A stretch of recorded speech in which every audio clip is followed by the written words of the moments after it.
Hello, hello, hello! I am Kazasagi Usagi, and I am here with more Final Fantasy XIV. Um, so we're gonna start with our White Mage questline really quickly. Um, Q's not here yet. Oh, or she's here, but she's getting settled from. She just got home from work, so well, as this gives her time to take care of her whole business. I don't think I have any other quest lines to do. I have not been very good about doing my roulettes or logging into this game in general. It's on me. Could do Dancer, I suppose. If we're still short on time. Sylvie seems distressed. Oh, Akali, am I glad to see you. I'm at my wit's end. Every day I worked Condri upon Sanchi, and she's drinking a potent herbal elixir I had delivered from Gridania, but her condition still worsens, and watching her mother's health decline is not helping Gadi to master her magics. Voidson have been drawn by her untamed aether a few times now, and I've just barely managed to fight them off.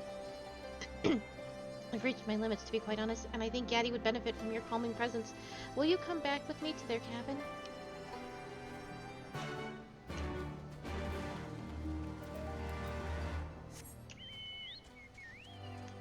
Do what I can. There's so much of this place we have not seen yet. Which can be said for most of the Mhigo area, but we only have two-ish levels to go, so... I remember the Mhigo stuff going quickly. I guess we'll see.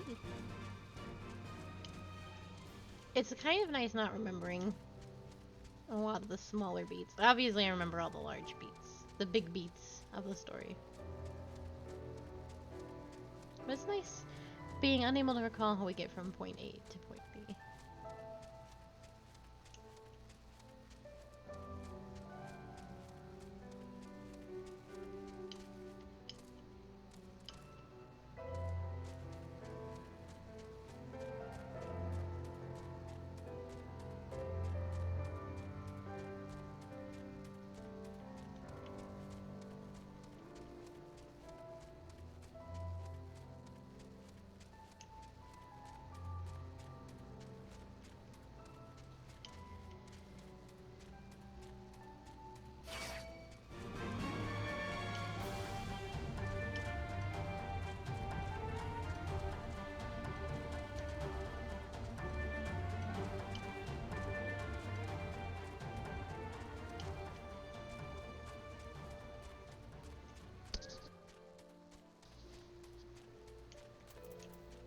Uh-oh.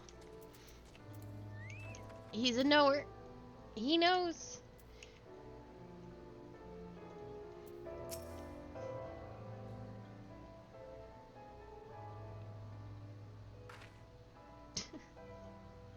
Brother Esumiyan has found us out, Akali. I am sorry for dragging you into this. Did I not make myself sufficiently clear, Sylvie? My permission was contingent upon your promise to refrain from rash and thoughtless action. Yes, Guildmaster, and I've done my best to fulfill that promise, I swear, and I've just accidentally clicked through a bunch of dialogue. I will not doubt your sincerity, Acolyte, but imagine my surprise when I was informed of your request for an advanced elixir. No mention of such was included in your reports, and thus I came to investigate. And now I find you concealing the presence of a Pagile. Even from a distance, the nature of Gaddy's aura was unmistakable. A Pagile child without guidance is an exceedingly dangerous thing, Sylvie. You know this.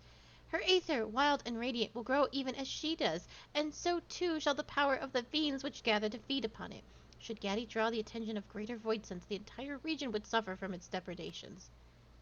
I've seen what happens. The worst episodes are when she's overcome by fear for her mother's death. That's why I judged it safer to keep them together. Sylvie, I'd almost forgotten that stubborn shriek of yours, but I do recognize that responsibility for this situation falls not upon your shoulders alone. 'Twas my failing as a guildmaster to overlook the birth of a Pagile in the first place.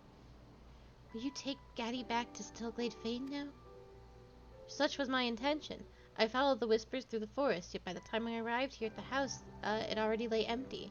They may have marked my approach. You mean they're not here? Sanchi should not be walking around in her condition. Her heart is too weak for that kind of exertion.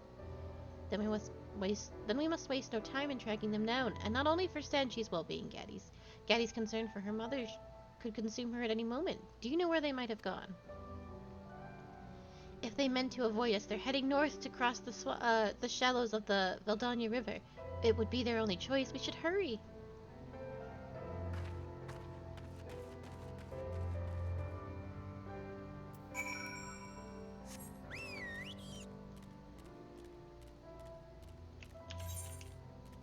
Oh, Jesus, all the way back up. Why do you do this, video game?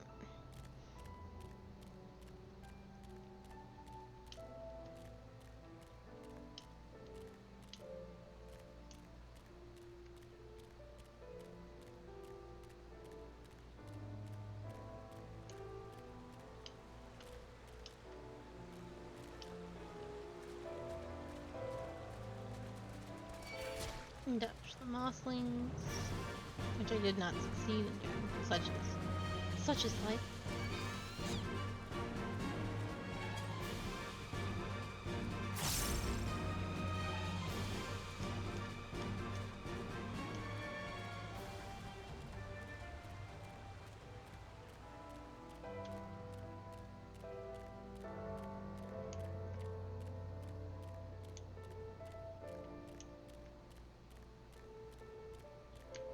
Bears. That's a whole ass, oh, that's one of those flying things that Guardians have. I was like, that looks like a missile. That's just one of their little flying machines.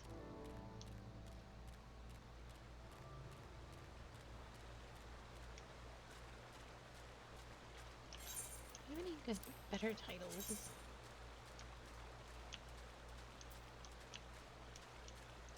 Better.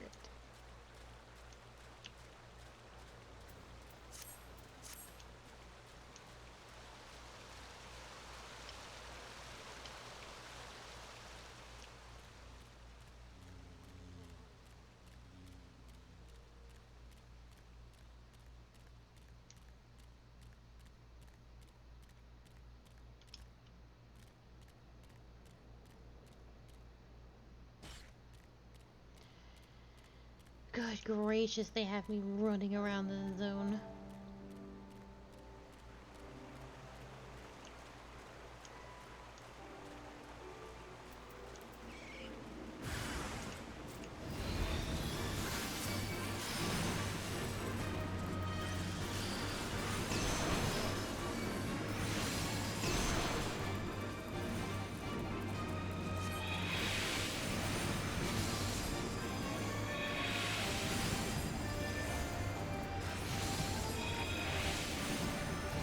These little dudes have a lot of health.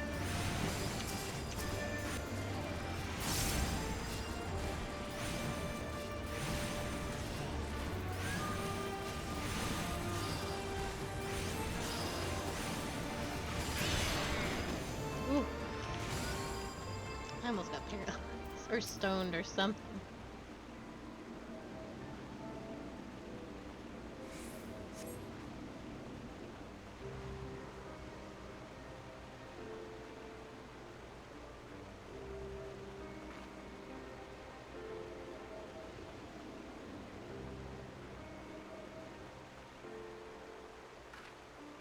Akali, you're here! There were strange whispers coming from everywhere around the house. I got so scared, so we ran away.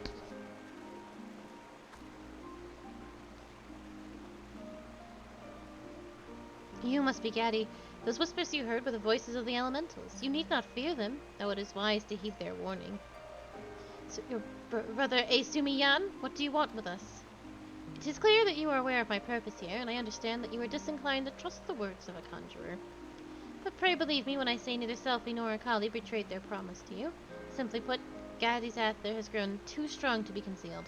I suggest we return to the house and discuss how best to resolve this quandary, a solution to which we might all agree. Don't make me run back to the house. It's alright, Mama. The angry whispers are quiet now. We can go home.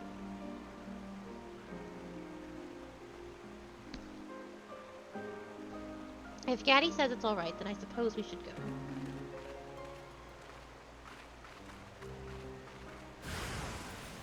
Jeez.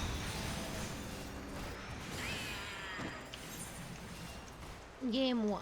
Why have you done this to me?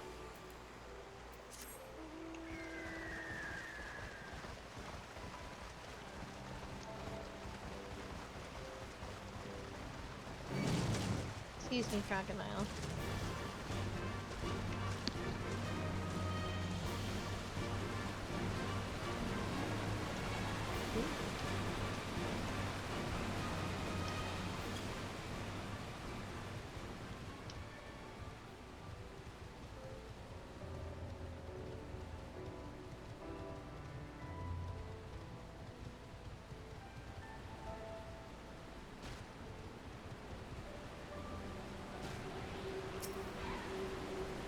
Most excellent.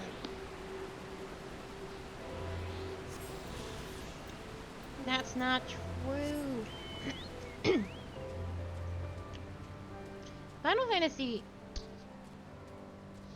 for an MMO, doesn't have bad drops. I think the worst it's ever been was the Rathalos mount. I think that has probably the worst drop rate in the entire game. But that is it's probably because it's a collab.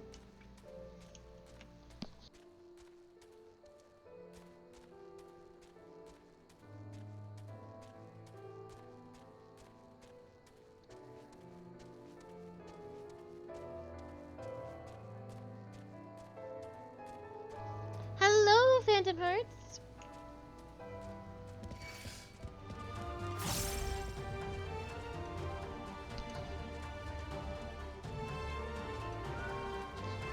Yeah.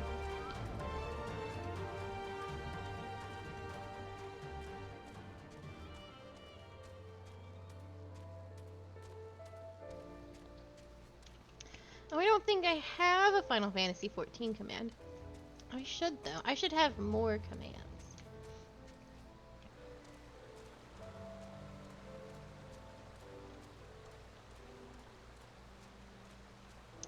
Like, a little fun one for each one. Oh, my data center. I am on Aether, and I am on Midgar Sormer.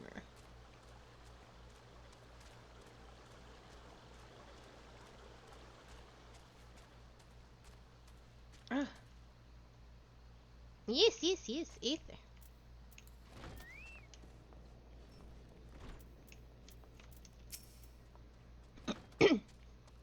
Brother Asumi questioned Gaddy and her mother the whole way back.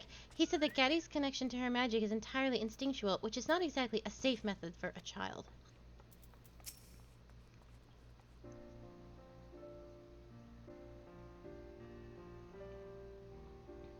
From what Gaddy and her mother have told me, the girl has received no formal guidance in how to contain her Aether.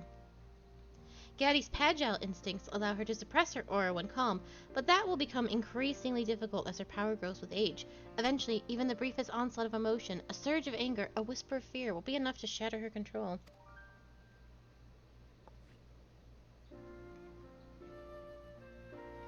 And that's what I thought best to teach Gaddy here at home. Unlike other Pagile, she's lived her whole life with her mother. Taking her away from Sanch now will be disastrous. I know only too well the effect of such separation can have on a child. You agree with me, don't you, Akali? Or do you think we should follow the letter of Gridania's law? Well, as a servant commander and a white mage, I think I'm too biased to make a decision. I will leave this to Brother Asumina.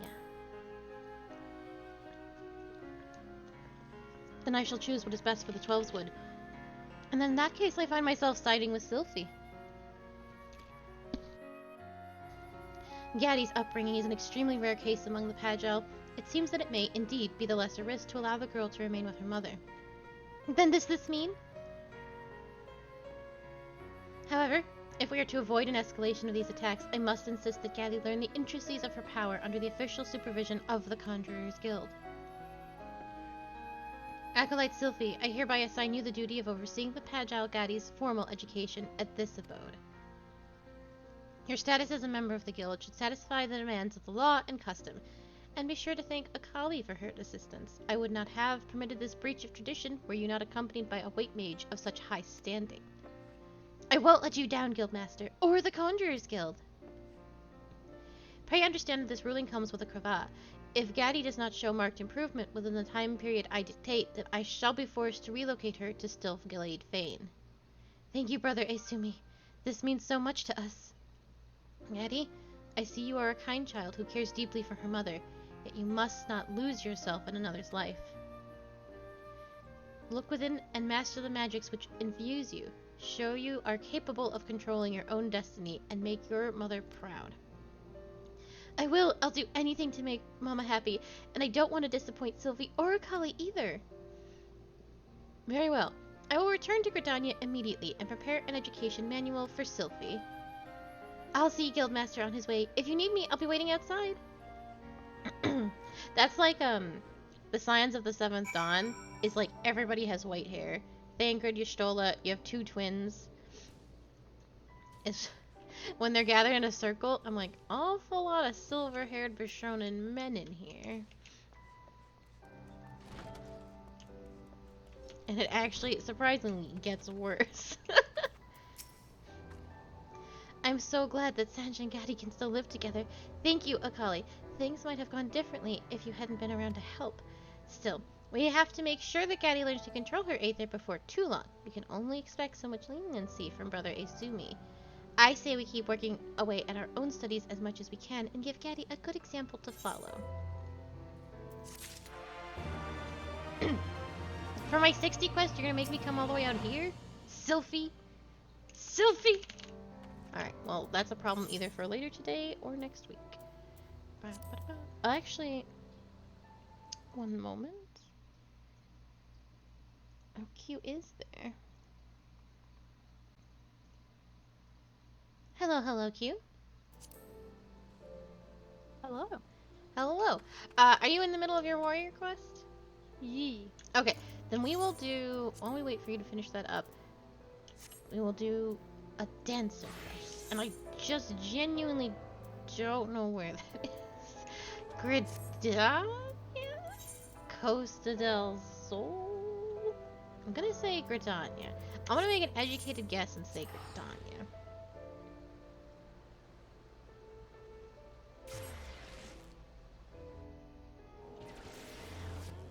Big money, no whammies, no whammies. Gunbreaker.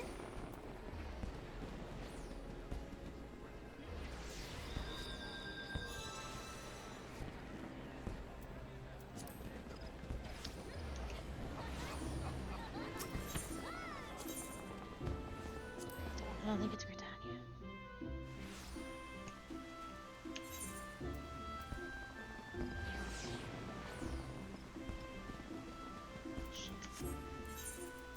It's not Costa del Sol, is it? My life would be easier if it was Costa del Sol.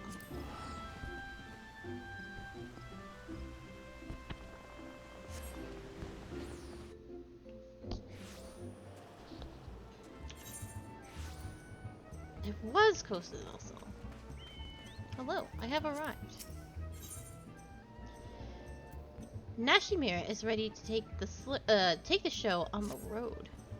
Well, if it isn't my star pupil, you couldn't have come at a better time. A messenger just arrived. It would appear that Master Gigajuru has received a response from his friends in the Sultanate. As for the details, he would deliver them to us in person. Why don't you go ahead to his villa? I will fetch Rana and be along shortly. Please don't make me talk to that man. Man.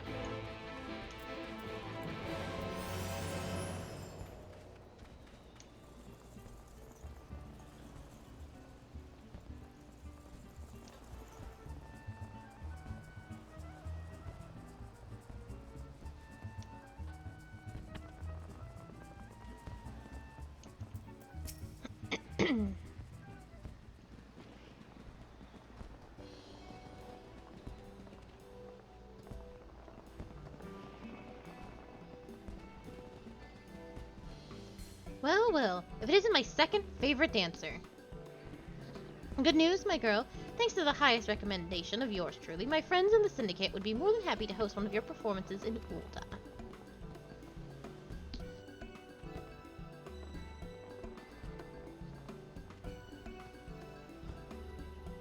You have our deepest gratitude, Master Gigajuru.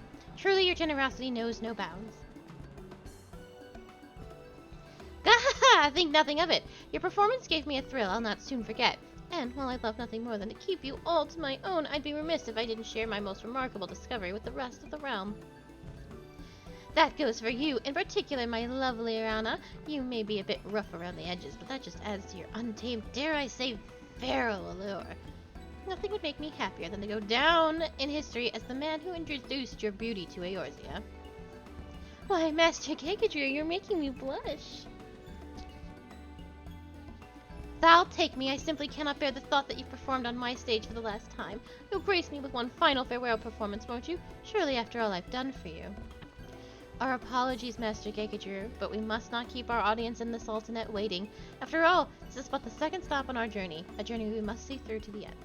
Besides, while your words do Rana and us all great honor, I will remind you that that girl is still an apprentice. Excess praise can lead to overconfidence, overconfidence to carelessness, and carelessness to an untimely fall.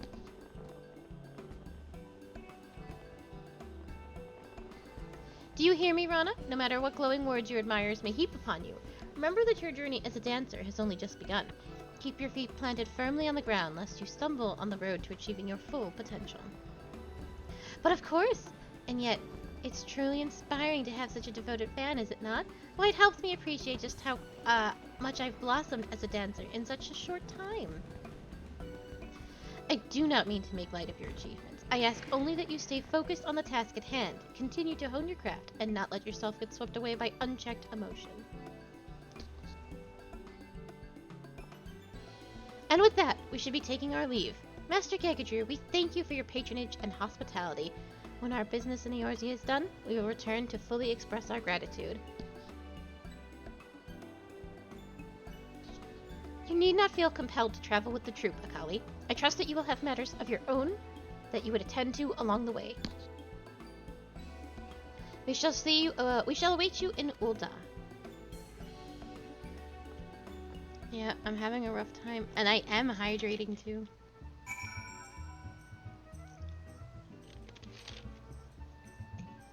Thank you for the sippy. Where are we going? Ul'dah?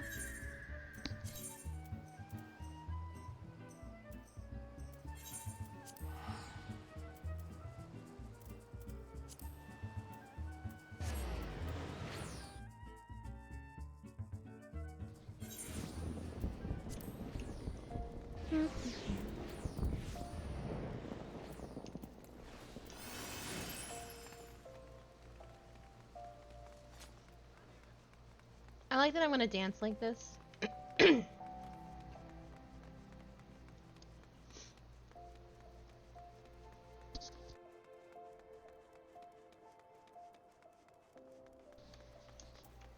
Like I'm about to go on Mission Impossible. I'm very excited for it. Oops. Look at all the people. I wonder how many new fans I'll make here. 1,000? 1,000,000? I can hardly wait. Yeah. And then I was a gunbreaker.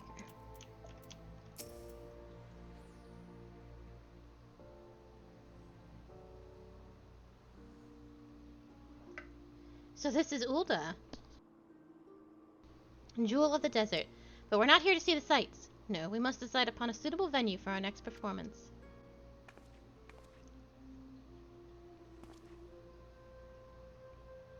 As a matter of fact, I already have an idea. I was thinking we might put on a show in Stone's Throw, a settlement outside of town said to be home to poor and downtrodden. Are you sure of this, Mistress Nashimera? I agree that the art should be enjoyed by the lowborn as well as the high, but it's some glorified shantytown truly the best place to find us an audience? I would have it no other way. Now listen to me, Akali, and listen carefully. You will recall that I told you that our Dragonstance has the unique power to clear hearts and minds of worries, and lift the spirits of all who behold it. Put another way, bringing joy and succor to the scorned and the suffering is no less than our calling in life. In Limsa as well, our audience included many who were down on their luck, and yet it did not seem those troubles weighed so heavy in their hearts.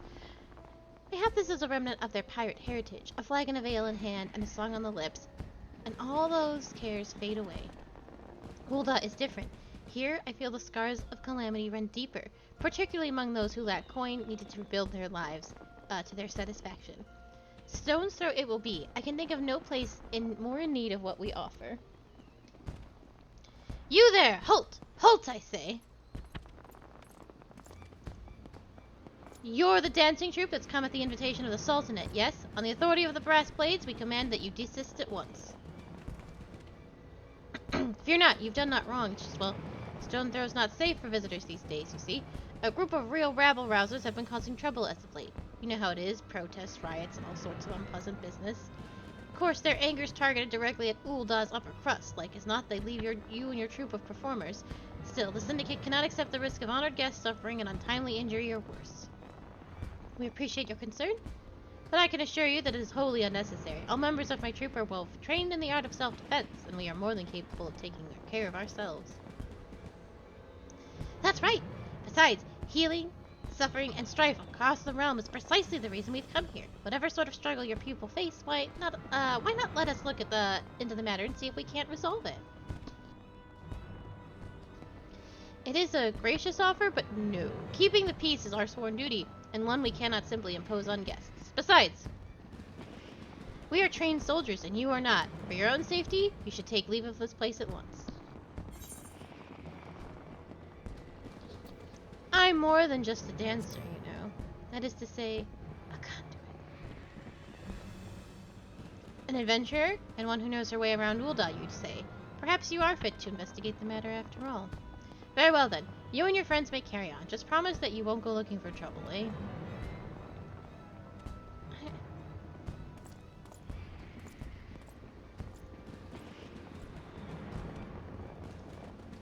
Mistress Nashimera, leave this to me. I'll dance up a storm for these poor folks, calm their hearts, and put an end to any riots or uprisings. I admire your spirit, Rana, and yet I cannot shake the sense that great danger does indeed lurk here. You may go, but only if Akali accompanies you, and you must promise that you will not leave her side.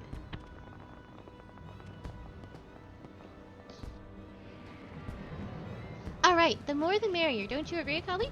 Let's make for Stone's Throw. I'll race you there.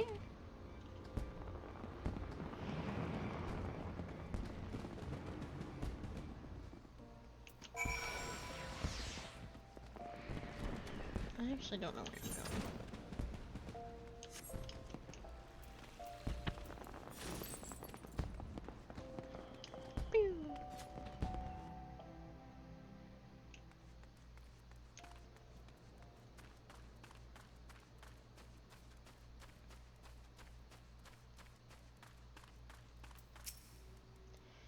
Oh, there you are. Let's get started, shall we? Our first task is to figure out just who's behind these riots. Why don't we split up, ask around, and see who's turned up? Don't tell me you're worried about that silly promise I made to Mistress Nashimera. Come now, Akali. Clearly she worries overmuch. You saw me on the stage. Do I look like someone who can't take care of herself? Now, let's see what these townspeople can tell us. Meet you back here when we're both done, all right?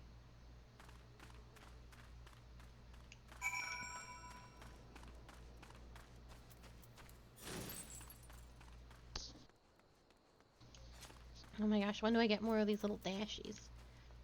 I just don't know. Riots. Aye, they've been some trouble here of late. Won't catch me dead getting myself involved. Whoever's behind it, wish he'd just bugger off and give us some peace and quiet for once. Of course, that doesn't stop those brass blades from glaring at my accents every time they come through the neighborhood. Not that I can blame them, I suppose. Rumor has it that the true culprit's an expert in throwing the authorities off his trail. Oh, Miss Q. When you're done with your warrior quest, you should text, and let them know. Oh yeah, that's already done. What? That's already done. Oh, good. I just didn't want you to forget. Looking for some rabble-rousing rioter, you say? I might know a thing or two. What's it to ye? None of us here in Stone's Throw have much love for the rich. This much is true. Still, wasn't until lately when someone started talking about actually giving them their due. Thought they were just talking big, but lately it seems they've been putting their plot into action.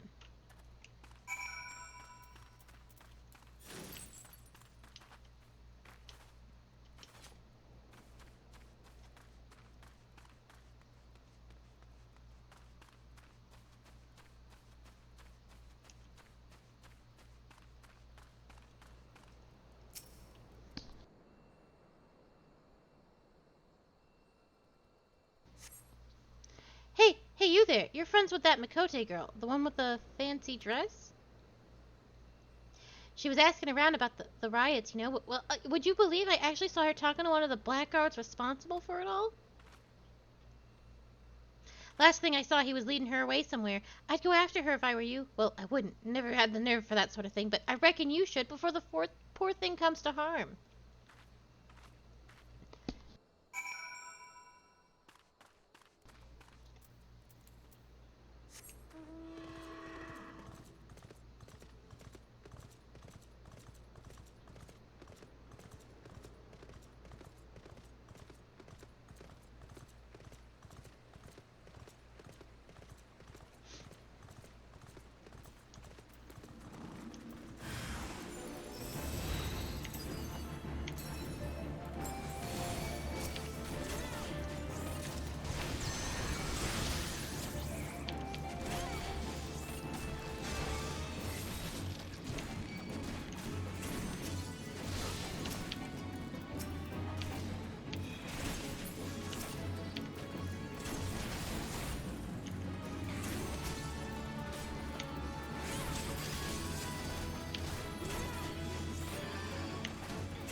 Oh, golly, you really saved my skin.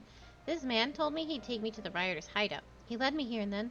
Well, to be honest, I'm still unsure entirely what I witnessed. It was the strangest thing. As soon as he brought me here, his body began to sway and spin in the strangest way. If I didn't know any better, I'd say he was dancing? But we can talk about that when we're back in safer environs. I should probably summon the brass blades and file an official report.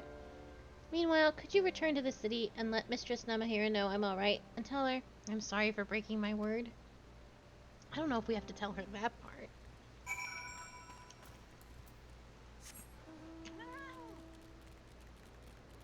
You don't have to be honest about this. Oh shit, I can fly.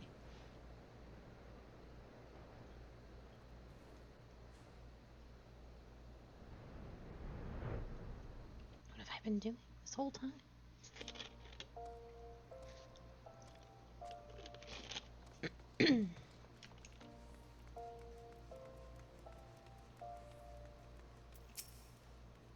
I see. I had a feeling this would happen. Do not blame yourself, Akali. You are not her keeper. I will deal with the girl myself when she returns. That said, I am curious what you can tell me of this strange dance she says her would-be captors were performing.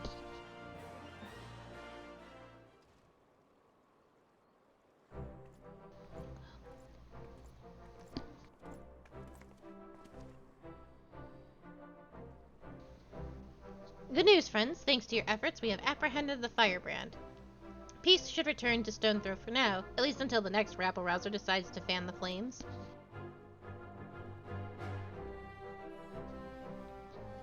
Still, there is one part of the story that does not sit well with me. The girl here claims she saw her captors dancing, but those we took into custody swear to the last man they remember no such thing. They deny that they were dancing? But why ever would they feel the need to lie about something so innocuous when already convicted of a far more heinous crime?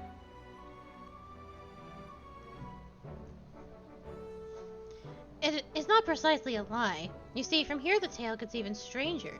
They claim to have a vague recollection of their bodies moving, but insist that they had absolutely no intention of doing so. They went on to say they couldn't even remember where or why they came up with the idea to riot in the first place. On the contrary, they seemed almost relieved, just as if some evil spirit had been banished from them.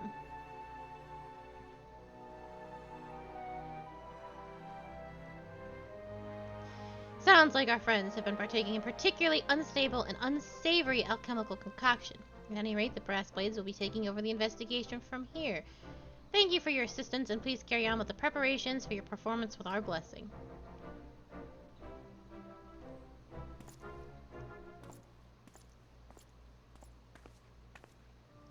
I'm sorry, Mistress Nashimura. I should have stayed with Akali like you said. Together, I'm sure we could have worked things out peacefully. In the end, I was not able to dance even a single step. Just as the Kregazun can enthrall and inspire, so can it serve us in battle. A true dancer must be prepared for both possibilities at all times. Akali was able to display her skills as a dancer in battle today, and I suspect it is for that very reason that your would-be captors... But never mind that. Rana, you disappoint me. It is not a lack of dancing prowess that led you to your failure today. No, it was the overconfidence that led you to stray from your partner's side.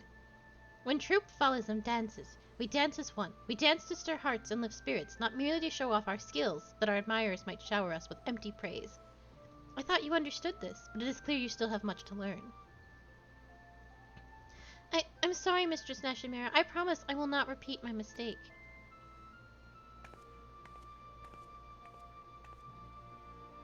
Forgive me for making you suffer the girl's foolishness, Akali. Though she has grown in skill, it is clear she is still a child in more ways than one. I can only hope that she will take today's lesson to heart, lest she eventually pay the price. You ask much of the girl. Being a true dancer is about more than knowing how to move one's feet. I must be tougher on Rana than anyone, lest troop Fellism fail to carry out its sworn duty. I can sense you are confused by my words. Do not worry, all will become evident in due time. Yes, both you and Rana will understand all too well. And with that, I must prepare for our forthcoming performance. This time I will be asking Rana to take the stage alone. She may consider it her opportunity to reflect upon her actions today, and, God's willing, learn and grow from her missteps. Meanwhile, perhaps it would be best if you too return to your training. If you and Rana truly mean to bring out the best in one another, both of you will need to work harder than ever before. Farewell for now, and let us meet up again when it is time to move on.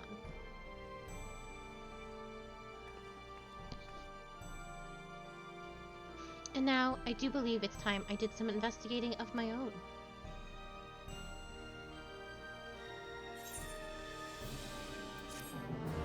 The dancer questline is not very good. But it's not very long, so... I'm sorry that it's not good. Well, it's fine. Not every questline is a winner. The dancer one is a little silly because they're trying to... The Scholar quest line wasn't great either, but I would say that the level 80 Scholar quest story was quite cute. I like the Scholar quest line because it's about some of the fallen cities. Like the city of Nim and Amphodor and Mach are some of my favorite points in the story. But if you don't care about that shit, then it's boring. So they're trying to make the dancer class, which is just literally a dancer, seem kind of important. So they create this evil magic dance that you have to combat. And it's like, we didn't have to do that. We could have just danced. It doesn't always have to be some great evil. Because not every questline is a winner. I would say the monk questline is probably the worst questline for jobs in the entire game. Whereas Warrior starts off out, in my opinion, kind of bad. Becomes a rom-com that's quite good. Oh, I don't know how you feel about it. No. You don't like it? I didn't know that it was gonna continue on. Well, you're almost done with it. Yeah. Is it not becoming a rom-com right before your very eyes? No. Isn't he in She's love? just mean. There's no comedy. Well, it's Japanese comedy, for what it's worth. So while the dancer questline was kind of bad, I would say that the gunbreaker questline is pretty good.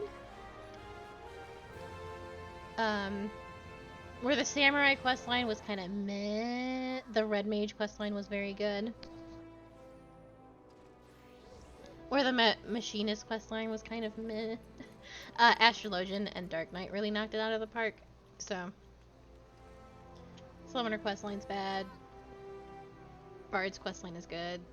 Dragoon's questline gets pretty good. Paladin's another really bad one. So, Some of them are winners, some of them are not, but it kind of depends on what you're looking for in a story anyway. So, if you don't care for comedy, then, you know, warrior and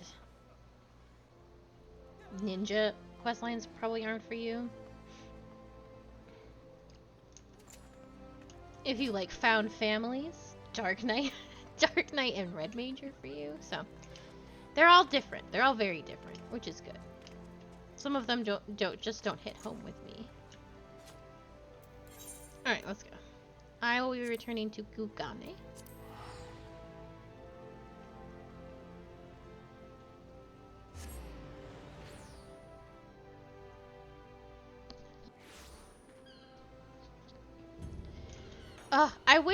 I'm actually curious how they're gonna do the Reaper questline, because 70 and 80 don't have job quests. Like, all through 70, you don't have job quests.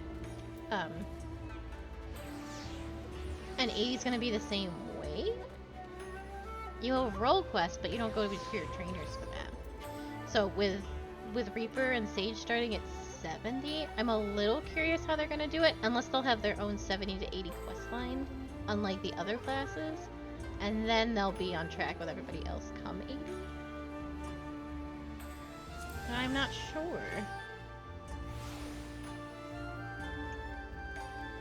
I did too. I was sad that we've dropped quest lines. I understand why we couldn't do it in Stormblood, or I'm sorry, Shadowbringers.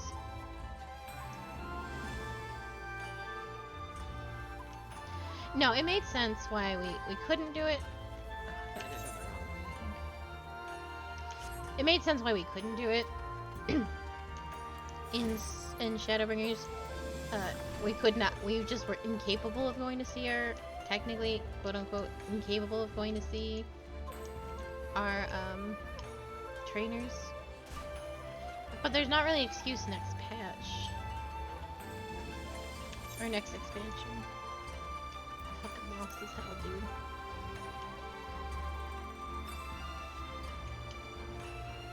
This is also a truth. Make no mistake.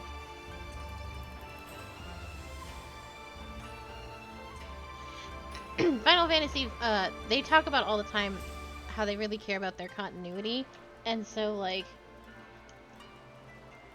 in Shadowbringers they were like, we can't do this because it doesn't make any sense, so this is why your retainers work this way for right now, and this is why this works this way, so it's all, so they did it simply because it didn't make sense for you to go and be able to see your trainers.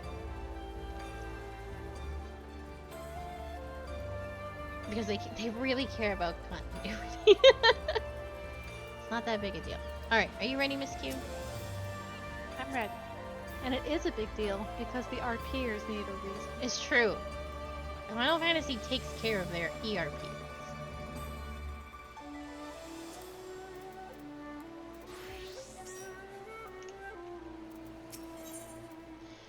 Alphino would like to return to the Ruby Bazaar. That is not incorrect. These are worse pants. Oh, because I got dungeon pants. That's right. I informed Tataru of our coming. She and Hancock should be waiting for us in the Ruby Bazaar. Then it is here we part ways. Best of luck to you and yours in your piratical endeavors, I suppose.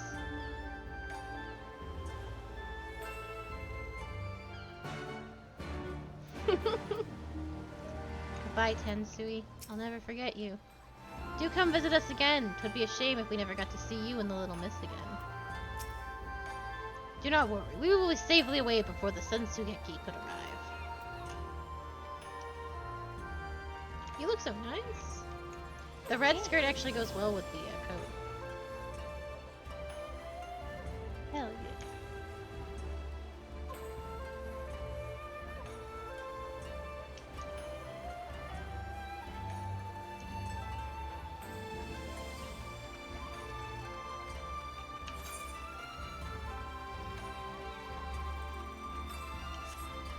This place is a nightmare to look at on a map.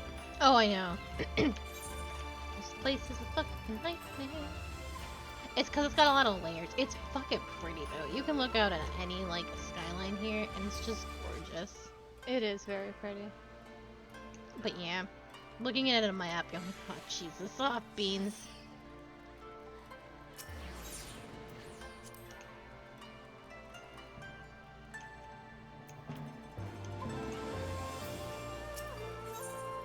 No, Q just when we did the dungeon. Yeah, they don't do that anymore. Those are not good.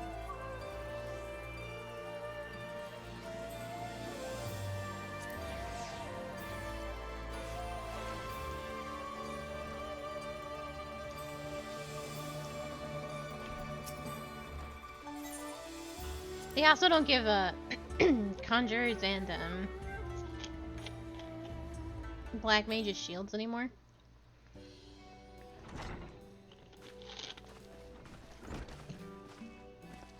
But here's a fun secret. In zones where they automatically sync you up to a certain level, regardless of what your gear is, which would be which is the Shadowbringers the Shadowbringers relic area. That regardless of your gear, you are set at a certain gear level, so that you can do all the content there. What you can do as a black mage or a white mage is that you can put on a level 1 staff and the low level shield, because they are technically because you are at that level anyway, and then with the shield you get free parry because you have a shield on. And so it's all the same benefits of your spell power at that level with the bonus of parry. So it's actually the smartest thing you can do. So it doesn't matter what your gear is. Welcome back, everyone, and congratulations on a job well done. It is a pleasure as ever to see your smiling face, Tataru. Less so yours, Hancock, though Rasho and I are sincerely grateful for your assistance. Exactly. The pleasure was all mine, Master Elfno, I assure you. Anyway, you will be glad to hear that I have already chartered passage for you back to Limsa. The ship is to leave port this very day, but the captain has agreed to wait until the 4 of you have boarded. The 4 of us? You mean to stay here in Kugane? Yes, I gave it some thought and realized that even with Doma free, there's still a need for a woman in the middle. Maybe even more than before, considering all the friends and alliances you made. As I told her many times before, I would be more than willing to assist you. And as I've told you many times before, I am not about to let you worm your way into our affairs and exploit our connections for your personal gain. Must you always presume the worst? So there you have it. I will remain here for now. You needn't worry. I'm a regular at the hostillery and half a dozen other local institutions. Everyone loves me. So go! Don't let me keep you. But your supplies and buy your supplies and souvenirs while you still can. When you finish, make haste to the docks. Pier number 2, to be precise. I'll be waiting for you there.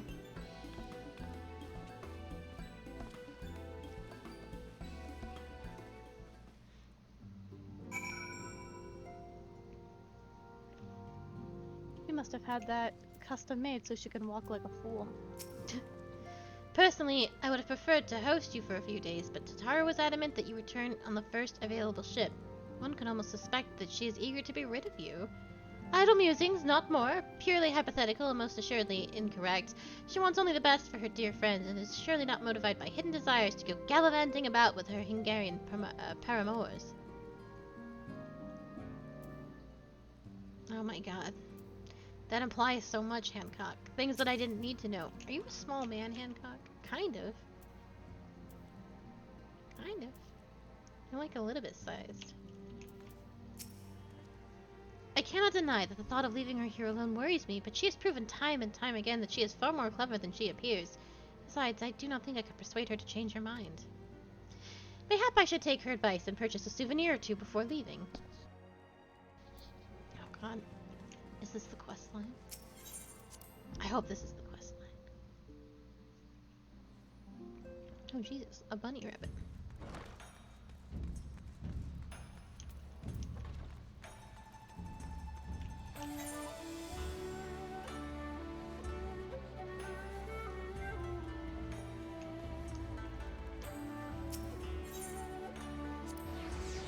it's not.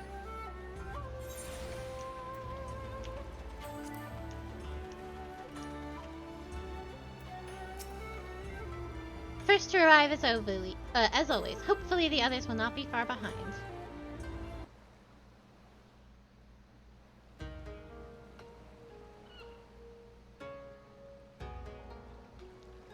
Ah, there you are. All packed and ready to go? To the best of my knowledge, yes. Apologies for the wait. The task of tying up loose ends invariably takes longer than one allows. Happily, however, all now seems to be in order. Then there's nothing left to do but to board the ship. Do try and enjoy the journey, won't you? It may be your last chance to rest for a while. That would depend on the good captain's choice of route. As ever, Tataru, I pray you take all due precautions while making your inquiries. Better to avoid the local authorities altogether than risk a repeat of our Ishgardian episode. And what sordid episode is this, pray tell? Naught to speak of, I assure you. You there! Hold that ship!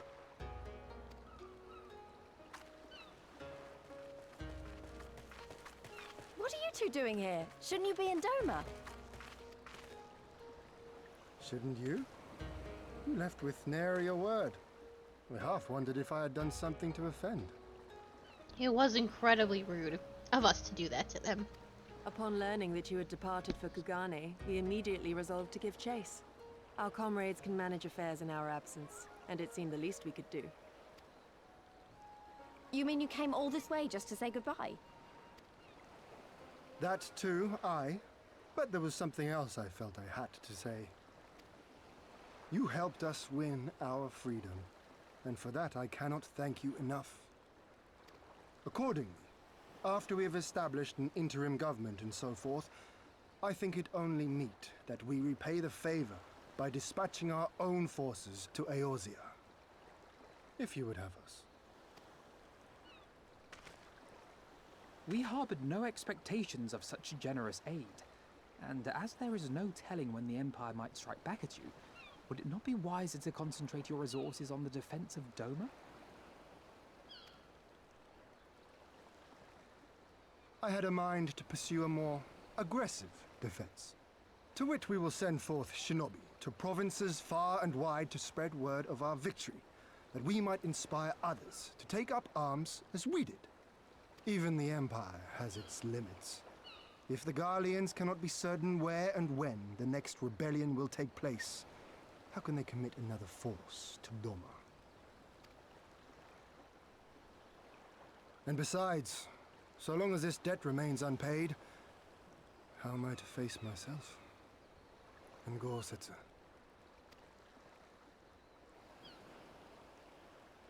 As you wish. I will relay your offer to the Eorzean Alliance.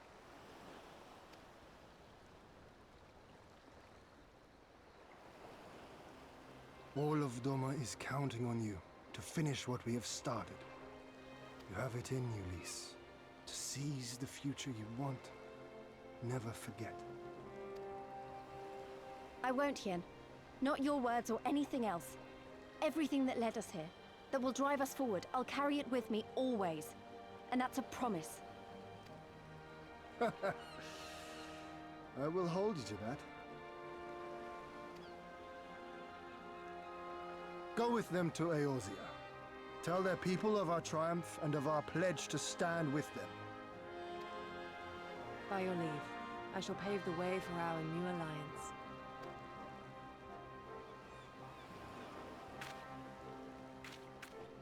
Hurry up, you lot! The ship's about to weigh anchor!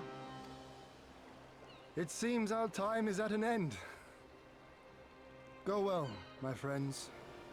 And may we meet again beneath a western sky.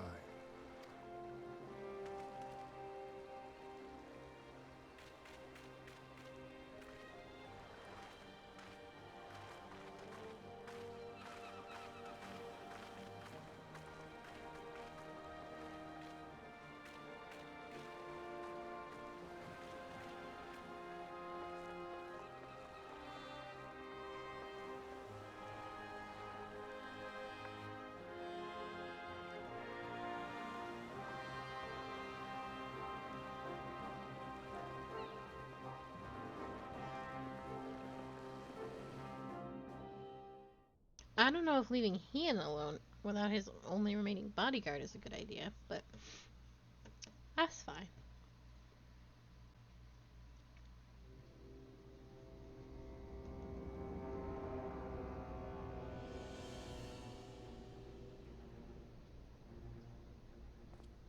I always knew that woman was unfit for command. Aye, when you think of all the resources we've poured into that hole, and for what?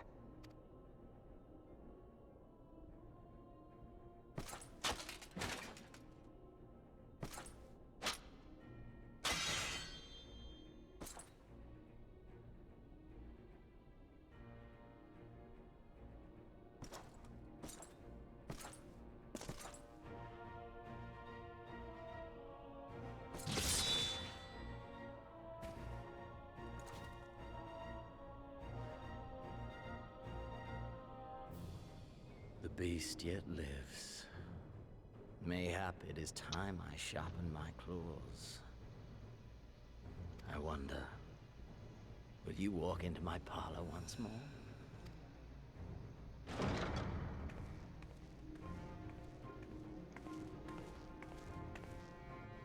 For Dolorem Lupus, come at the command of the Lord Viceroy to present the prisoner taken by the Cranie Lupi.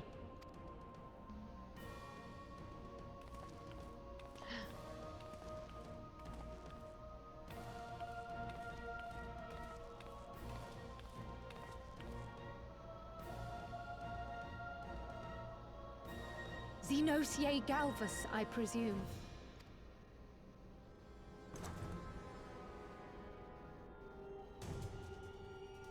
It's true what they say. You do have the eyes of a monster. A rat. Oh. Sorry, Cryo. You, give the butcher your weapon. Yes, my lord.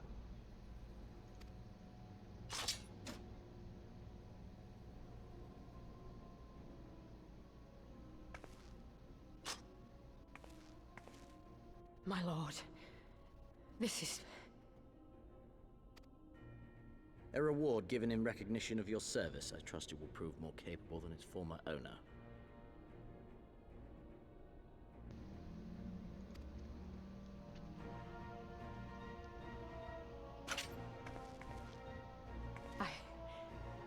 I swear, I'll not disappoint you, my lord.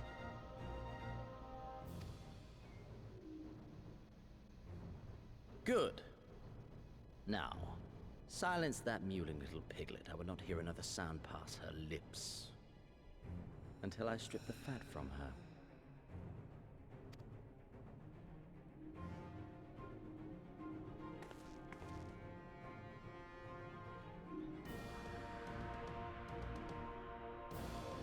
I don't think you could just call all of the little piglets. I think that's a pretty terrible thing to do.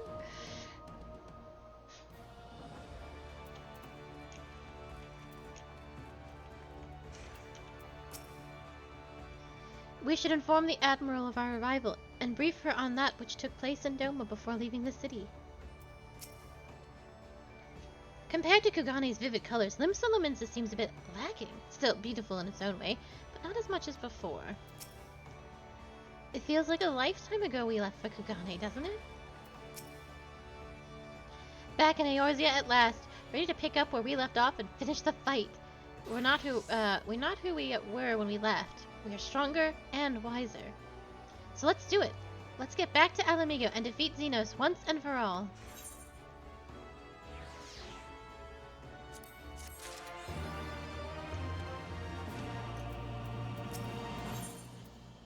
Home is where the heart is, and Alphanos is in Eorzea.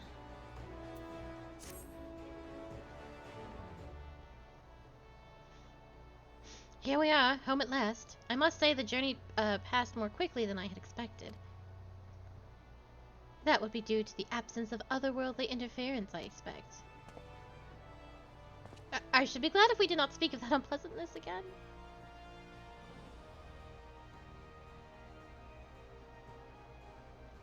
Ahem. But in spite of all that and more, we return better for the experience, and more importantly, triumphant. Indeed, And with Doma freed of Imperial oppression, it is only right that we turn our thoughts to the plight of Mhigo. Well, I'm all for that, obviously, but I think you should go and see to the refugees at Reverend's Toll before doing anything else. They'll be thrilled to hear what we've accomplished, and it's sound best coming from you. Thank you. I shall do as you suggest.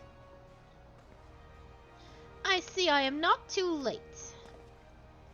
Admiral, what are you doing here?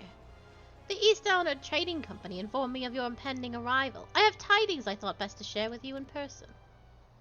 From Garabanya. Aye, the Alliance still holds the wall despite several Imperial counterattacks, but we have been unable to press further into occupied territory. Commander Kemp and his men, meanwhile, have made great strides toward rebuilding their depleted ranks. They've even taken upon themselves to attempt some few operations, with mixed results, I am sorry to say. 'Twas a complication arising from one such venture which moved me to seek you out. During a mission transport, wounded resistance fighters to the Rising Stones, Kryl Batalison was taken prisoner. Kryl! Do they know where she is being held? They do not, but your comrades were informed at once, and I am told that Thancred is in Garabanya looking for her as we speak. How could this have happened? We must seek out Thancred without delay. Aye. Kryl taught me better than that. It would be unwise to act without first acquiring a full understanding of the situation. Thank you for informing us.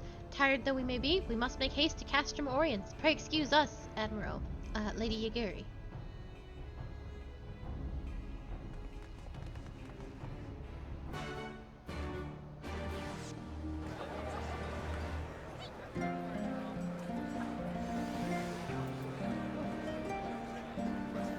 It's loud in here.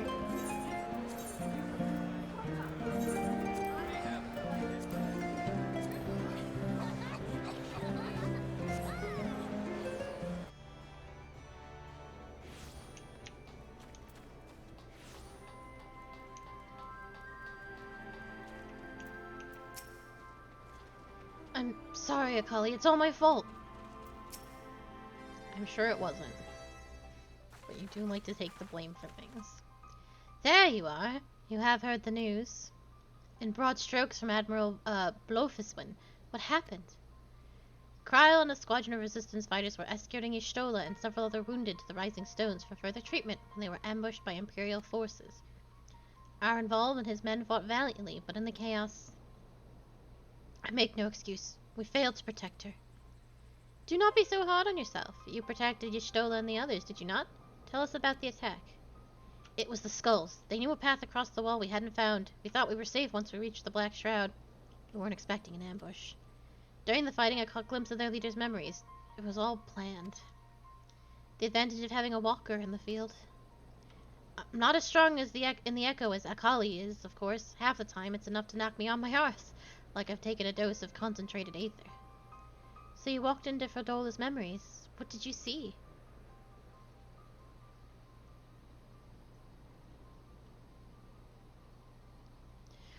A woman promised the world education, training, citizenship, all that and more, if she but sold her soul. A traitor to her people, a pretender to her masters. It was Xenos himself that gave the order, told her to return with Kryl Batalison, alive. Our agents have been carefully monitoring Imperial Castrum's communications since the attack, but have yet to intercept any transmissions making reference to Kryl or her current whereabouts. If their orders were to bring Kryl back alive, we can save her if we move quickly enough. As you say, time is of the essence, which is why I intended to slip past enemy lines to see what information I can uncover on my own. In the meantime, it's up to you and your allies to command the Imperials' undivided attention. Lots of shouting and explosions and so forth. Keep them distracted and I will find her. Very well. I wish I could do more to aid you, but I understand. Commander Kemp is on his way to the Castrum as we speak, for a meeting with General Alden. If you hurry, you could find him on the road and discuss the situation beforehand. I think Akali and I are going to see Conrad like he suggested. You all wait here.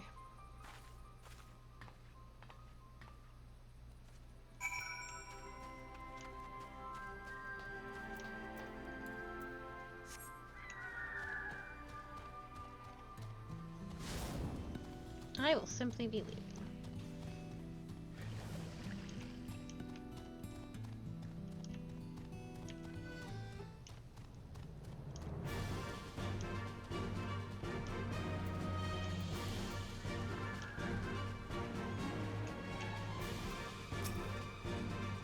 It's good to see you again, though I wish it was on better circumstances.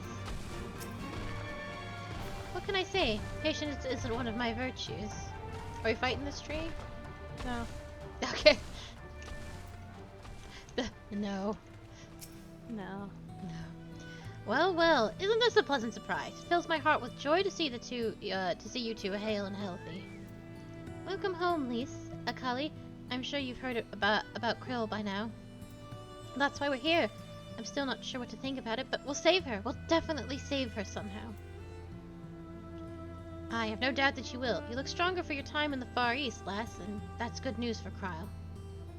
I'd like to think so, but enough about me. How is everything with you and the Resistance?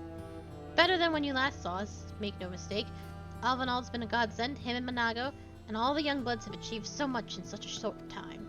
We've been blessed to receive the support of the Flames, Alamegan Brigade, who've been instrumental in freeing our countrymen from labor camps throughout Garabania, as well as some political prisoners from the city proper, believe it or not.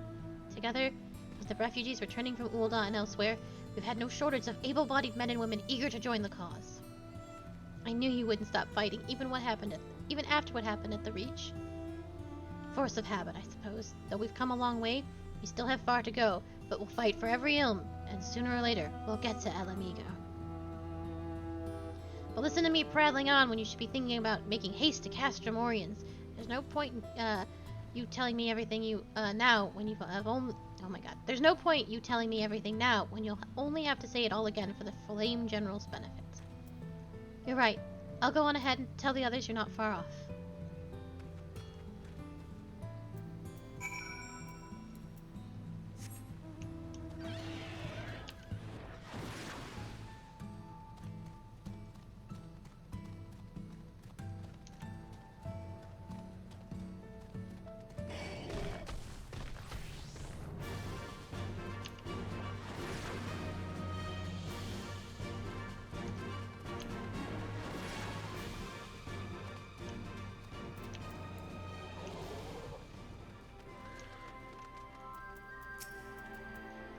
Glad to have you with us again. You seem stronger than I remember. Hard though I find that to believe. I would almost think you'd spent the whole time fighting. Well done, by the way. You have spoken with Thancred, then? Good. Take heart. If anyone can track her down, it's him. I believe I hear Commander Kemp's party approaching. If you are ready to address Father and the others, let us be about it.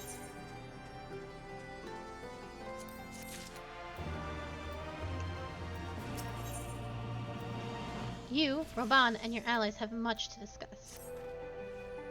There you are. And there is Commander Kemp, I see. I know you are eager to speak of our next move, but we would first hear more of your last. Tell us of your deeds in Dome.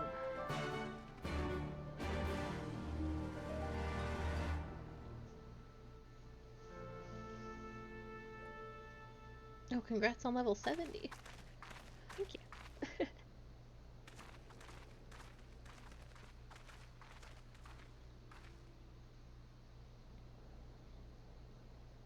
Pray, join me in welcoming our Scion allies, but recently returned from their mission to the Far East. We have been most eager to hear a first-hand account of your time there, eventful as we understand it was. Very well. Allow me.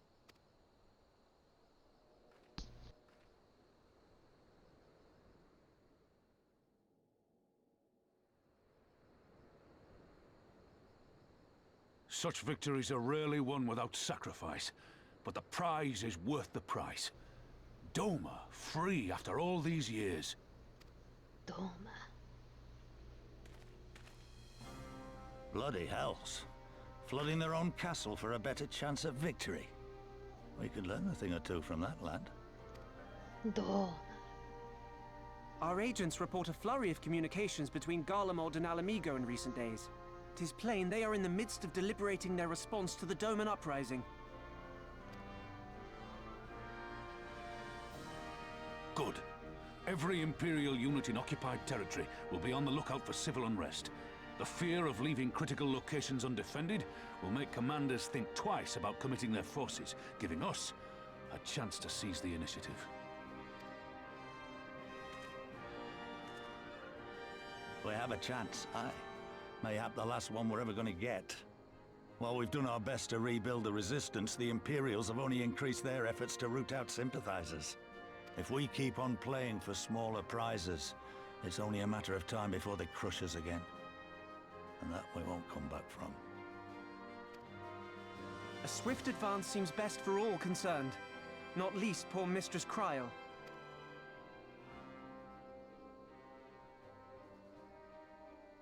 Then let us waste no more time. The campaign for Alamegan liberation begins now. Our first objective will be to capture Castellum Veladina. Take the bridge, and the whole of the fringes will be ours. From there, we can push east towards the peaks. Veladina, not Veladania. The way I've been saying it. Veladina.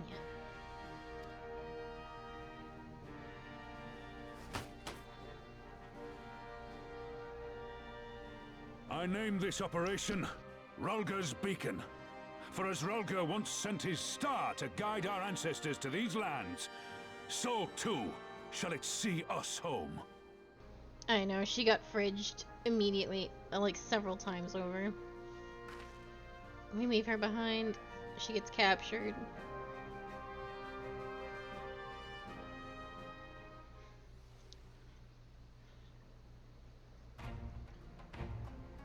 The success of this operation is paramount. So long as the Empire holds Castrum Veladina, the main host cannot advance. Xenos knows this, which is why he ordered Fredola and her men to see the bridge's defense. So we'll get to fight the skulls again. The Butcher is not to be underestimated. She is decisive, ruthless, and feared by foes and friends alike. But we have a plan to defeat her. First, we send an alliance force down the main road, signaling our intention to mount an all-out assault. The garrison will muster their forces and prepare for a protracted battle. However, they will soon find that we are ill-prepared for their counterattack. Our men will begin to break ranks and flee. I see. Show them backs and give them a target too tempting not to pursue. Aye, Fredola is too aggressive not to press the advantage. She will order her men to give chase. We lure them as far as East End, where the commanders will rally their forces and attempt to hold their ground. If all goes to plan, we should be able to keep the greater part of their garrison occupied. Leaving us to tackle the bridge's remaining defenders. Very clever, I'm sure. But what are we to do if the Imperials smell a rat and return before we've taken the place? I don't need you to take Veldania, Commander Kemp. All I need for you is to fly your flag from its tower. You mean to trick them into believing that the bridge has fallen? Aye, we convince them that Veldania is lost, hit them hard with our reinforcements, and watch them go running for the hills. Then, when the dust has settled, we regroup at the Calliston. What do you say? It's a bold plan, but a good one. We'll do it. In that case, we shall support both the Resistance and the Alliance forces. Akali, Lys, Arnvold, I ask that you accompany Commander Kep. Alize and I will return with the Flame General. We will return to Rhalga's Reach and make our preparations. As soon as they are complete, we will join you in the field. Godspeed.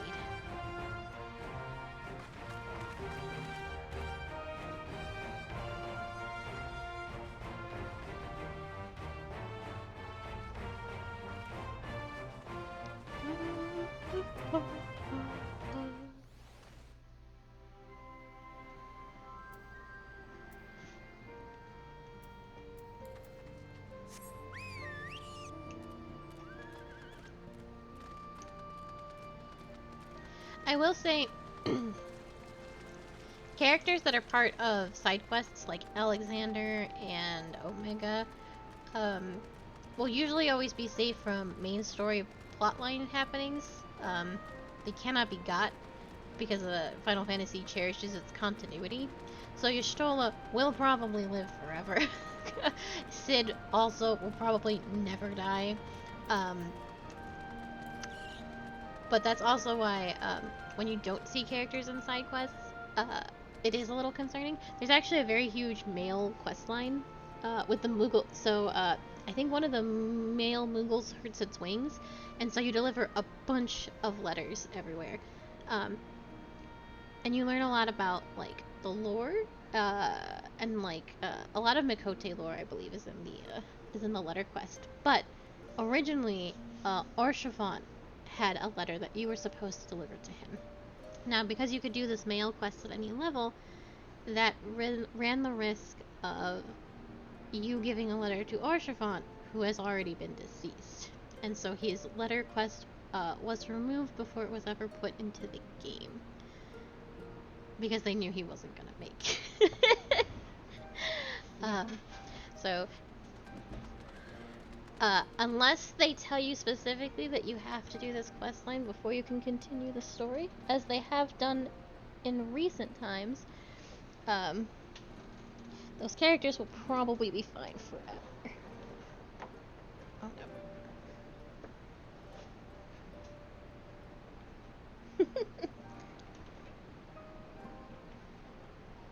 So, I have some theories about Endwalker and what's going to happen to the twins, but the twins are part of the coils, so I don't know if anything will actually ever happen to them.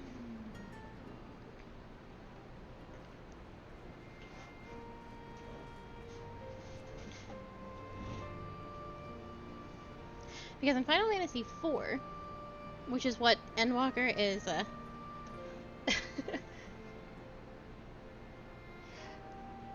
God, doing Dragoon Quest after you've finished Ishgard.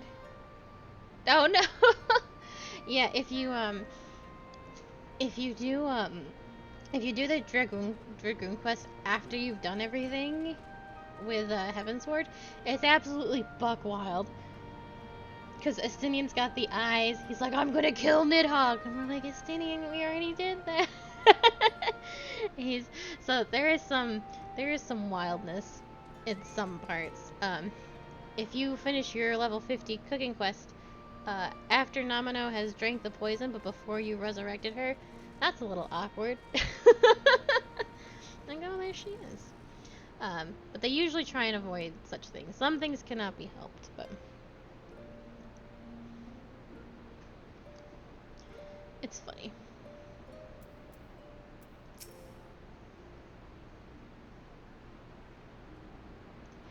In case you haven't noticed, the flag flying above Veldunia is a bloody massive. It'd take a dozen men to change it, and it's far too long besides. But there's no need for that, right, Mhigo? Not so long as I have my griffin and a satchel of glamour prisms now. Arnold, you're in charge of the runners between us and the Alliance. No link pearls. Lise, I want you to look on the squadrons and make sure you've got everything they need.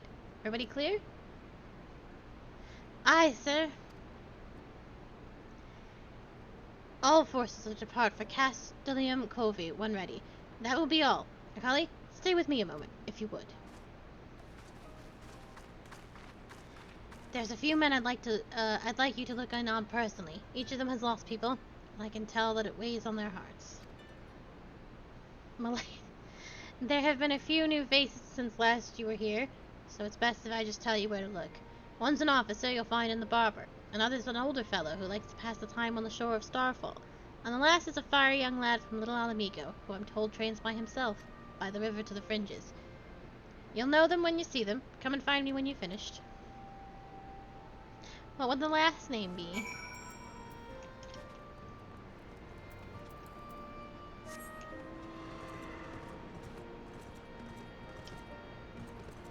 Pip's hat. Tip hat? Yeah. Milady tip hat?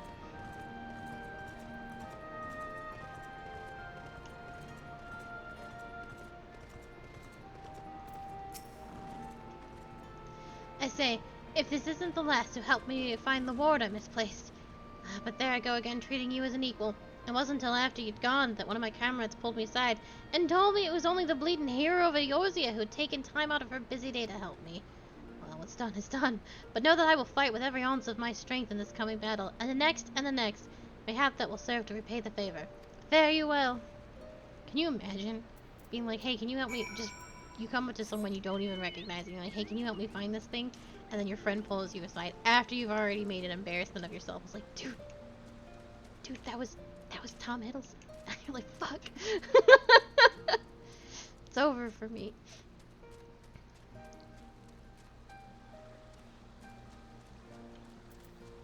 Not that I wouldn't recognize Tom Hiddleston on fucking sight. Akali, am I right? I doubt you remember me, but I'll never forget you. Saved my life in Little Mhigo, you did. Wilred and the rest of us got it into our heads that if we had enough crystals, we could summon Ralgar, and the Amalja summon their god. Thankfully, he put a stop to it. Ever hear about what happened to Wilred? Joined the Braves when they came calling, only to turn up dead one day. Never found out how or why, but I reckon it doesn't matter. Dead's dead, after all. But at least he died doing what he thought was right. And maybe that's the best folks like us can hope for, eh? Not that I'm in a hurry, mind. Makes me sad what happened to Wilred. He deserves better. You remember Wilred, right? Yeah. Yeah.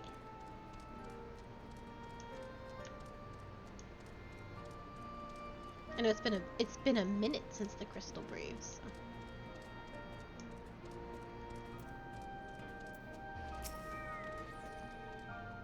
Wait, I know you. Sergeant Yana of the Twin Adder. It's an honor to meet you. I was living hand to mouth in Ulda, but decided to enlist in the Flames after I heard tales of your daring do. And now, as fate would have it, I've been sent here to join the fight for my homeland's liberation. But this is no time to talk. I've got to prepare for the operation. Take care, Sergeant. We'll give those Imperial whore sons what for.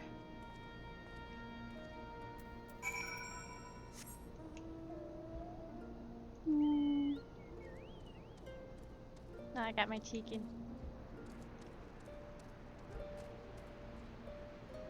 Ooh. Ooh.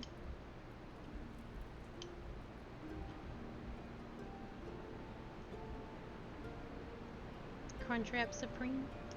Crunchwrap Supreme.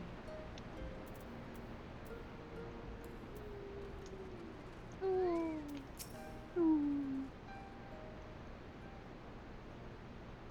You've had a word with the men I mentioned, then? As I'm sure you noticed, they've another thing in common aside from tragedy. You've touched each of their lives in one way or another. But that's not the reason I wanted you to speak with them. A man who's lived in Garbania his entire life, who bore witness to realities of the occupation for 20 unbroken years. A man who fled Mhigo in search of a new life, who swore to serve another nation, only for fate to conspire to send him back here. A youth born on foreign soil, who never knew his parents' homeland, yet nevertheless felt kinship with our cause. 3 men, 3 stories, 3 reasons, yet all belong to the Resistance. In growing larger, we've grown more diverse. And while there is good in that, there's also potential for strife and discord. It'd take a special sort of lead such men to lead in such a men to Mhigo, don't you think? Just like someone like Lise, you mean? Good thing they've got you. For now, aye, but not forever. And to be frank, I don't always know what to say to the ones who left, not to mention the youth. Nay, the Resistance needs a leader with a wider view. Someone who's not lived their whole life in Garbania, who's known death and hardship but not been ground down by them. Aye, as you may have guessed, I've been thinking of asking Lise, but it'll be her decision in the end. That's a terrible decision. I trust I needn't say this conversation is just between you and me. Good girl. Right then, we'd best head to Castrum Corvi, or what remains of it, rather. He wants to make her leader of the Resistance. No. Yeah. No.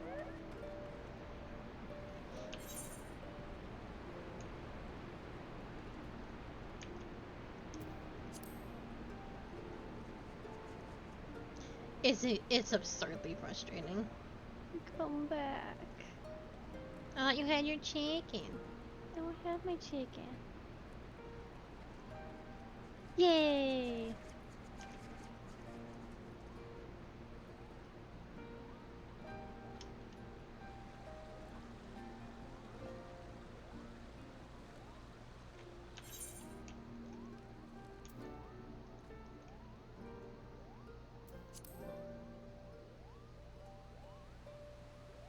I will not.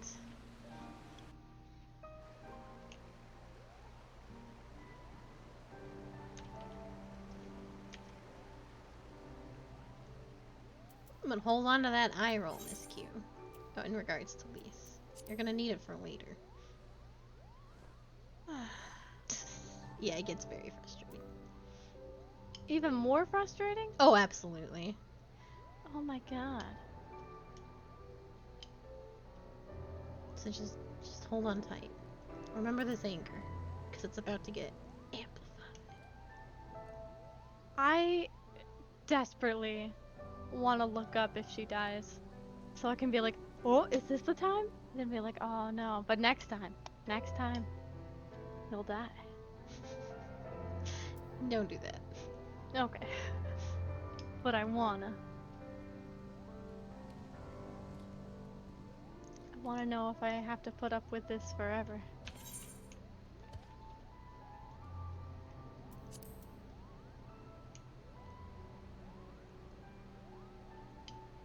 Thinking face.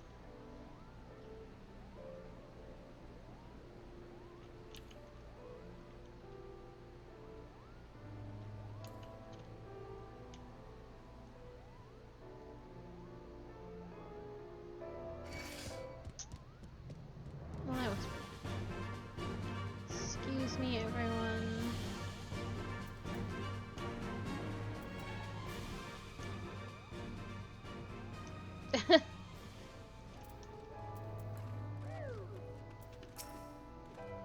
I'll prove it to them it wasn't a mistake. That I wasn't a mistake. If you cut down Lee's, several more take her place. You are the warrior, yes, it is an honor. I said it then, and I'll say it again. I won't let it all be for nothing.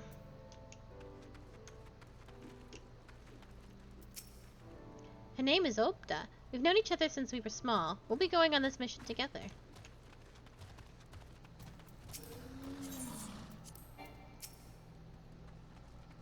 We'll lead the way while the other units launch their own separate attacks.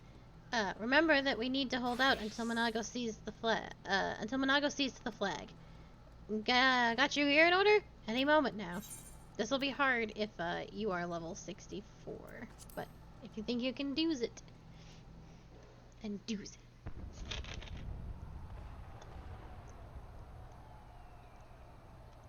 I need all the experience I can get for It's Gunbreaker. begun then. I don't know. Do you get experience in duties? I don't know. I don't think you do. Oh.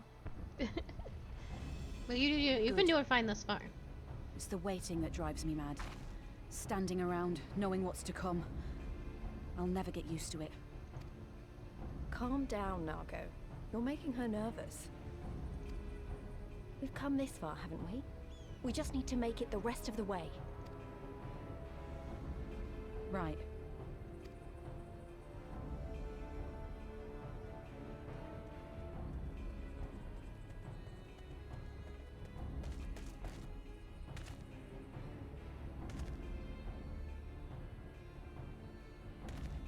Looks like the bastards went for the bait. The bridge is ours for the taking. Now remember, Mhigo, I want you to make for the tower as soon as you see an opening and get that flag flying. We'll see to the fighting. I won't let you down, sir. Come then. Rolga's star shall burn bright this day.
think you're clever with all your little tricks. Think again.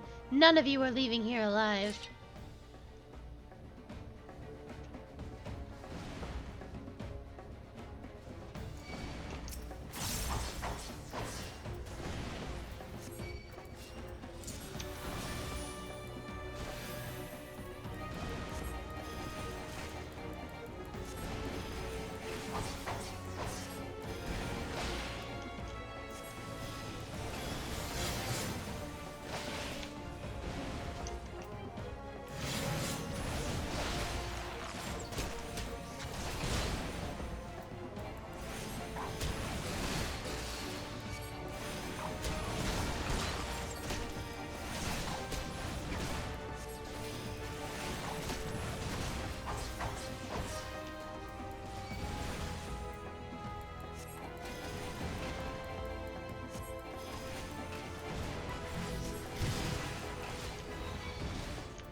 Meet my new friend!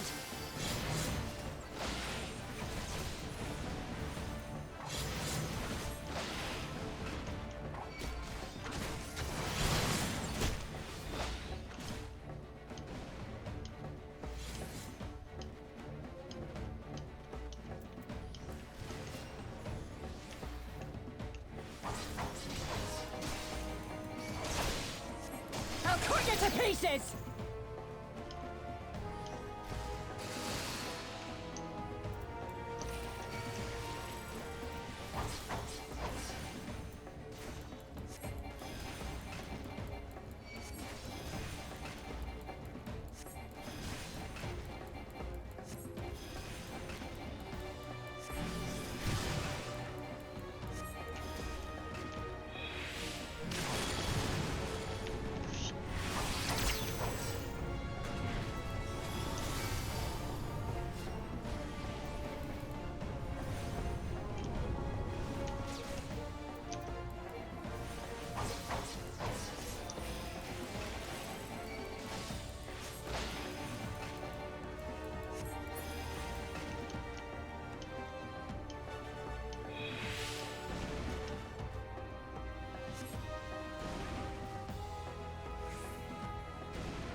God damn you! No more running! No more hiding! Let's finish this!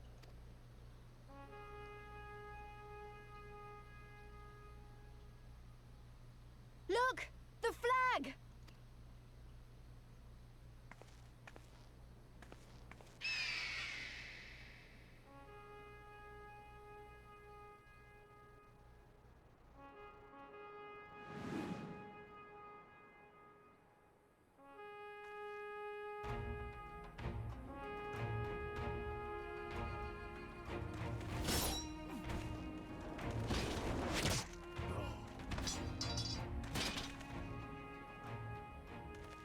The bridge is ours!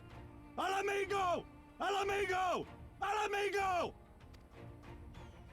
Yeah!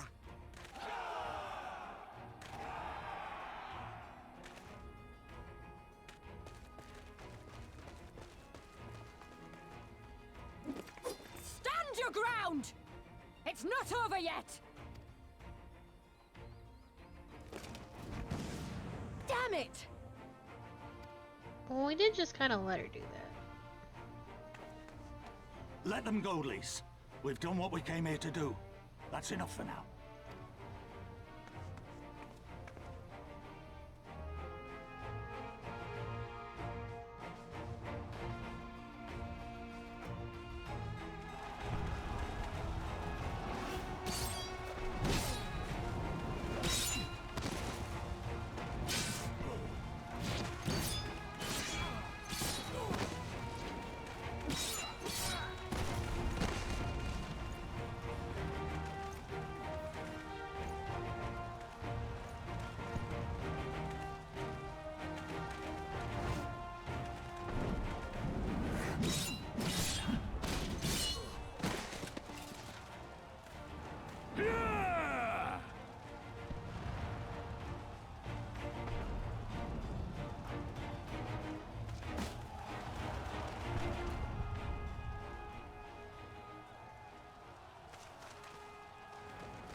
Villadina is fallen?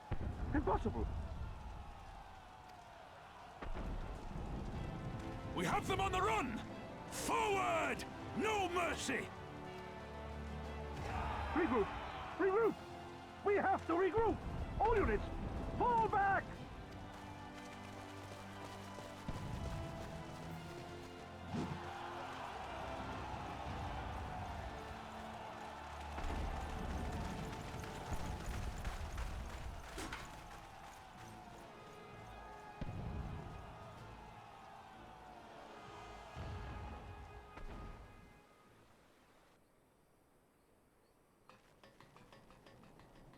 Commander, the 4th cohort has been routed.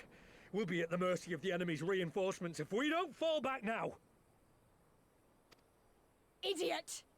We have the stronger force by far. Don't be taken in by their tricks. Or would you rather tell Xenos you lost to this rabble? No, but if the snakes betray us in the confusion, we'll have no way out. I'm begging you, Commander. Give the order, or we'll all die here. As common traitors who drank of muddied waters. For all the good it did us. School's with me! The day is theirs, and so is this bastard bridge. Someone bring the snake.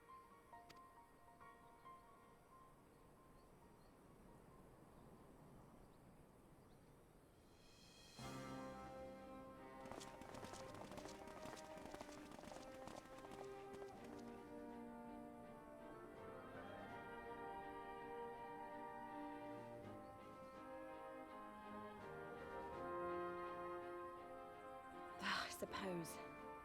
It's our first victory, isn't it? And that has to be worth something.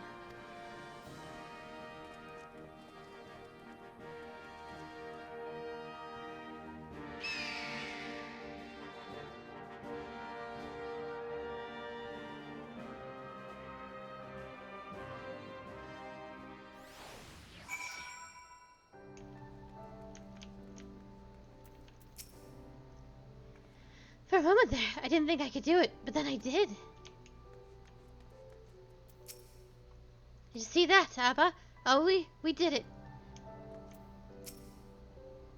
It's a shame Fordola got away, but we did what we came here to do. I have to remind myself it's just the first step, but it's a big one. We're going to take it back, all of it, one ilm at a time. We have to.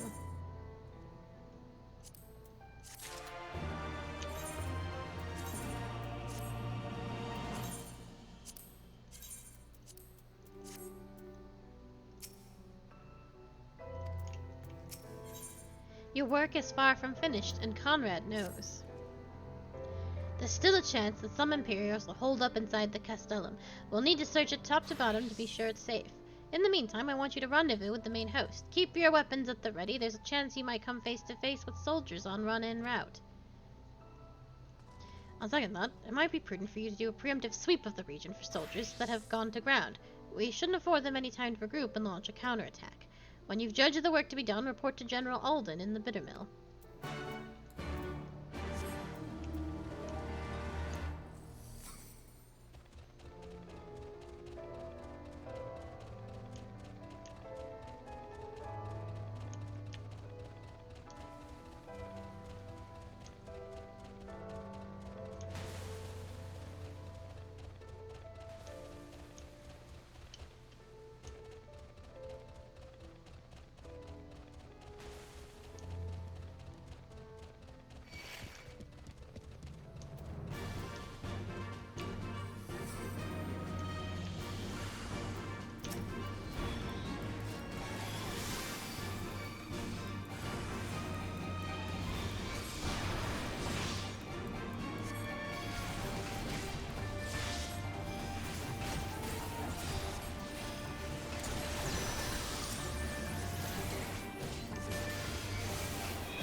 This is a big boss fight. But I think the only thing it drops is a triple triad card. And you get the achievement, but...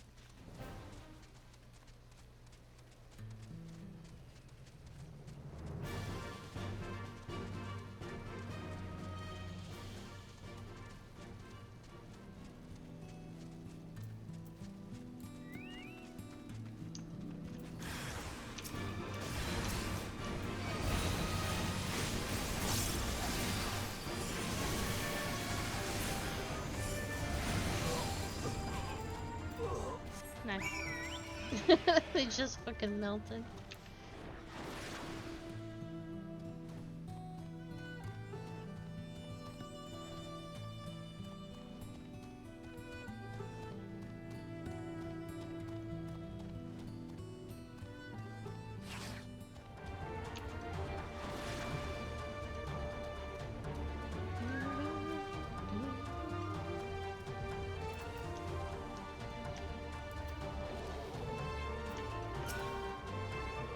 It's a good thing that Mhigo got the flag flying when she did. Any longer and those Imperials might have had us at their mercy. The Bull of Mhigo has done it again. His assessment of Frodola's response was without error.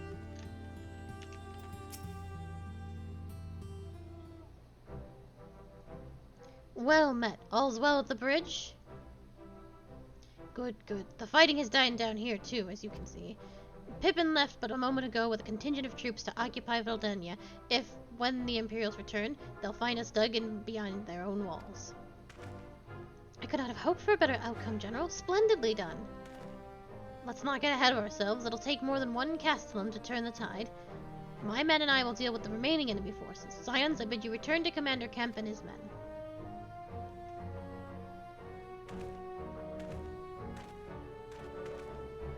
Delight not overmuch in victory, not when there are battles left to fight. Our work here is finished. Our resistance allies are waiting.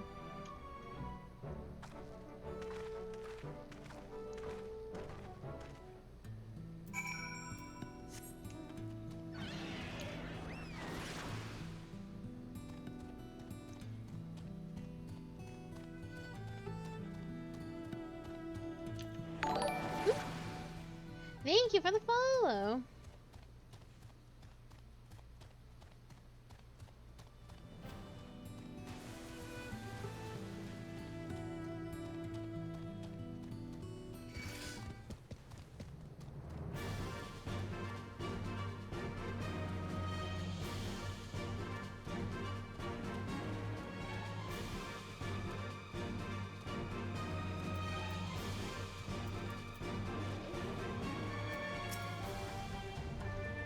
Now that we've taken control of Valdania, there's nothing stopping us from marching east towards the peaks.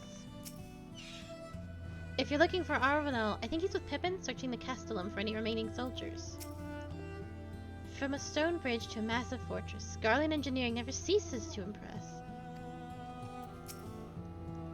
Back so soon. I suppose the general and his men had matters well in hand. The vice marshal and his men showed up not long after you left. If the gods are good, there'll be none left to fight.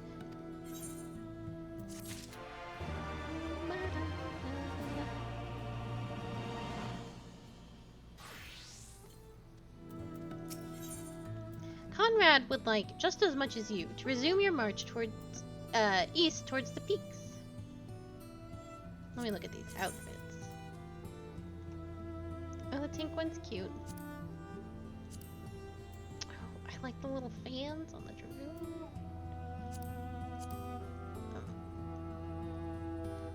Probably go with the dragoon one. It's the cutest.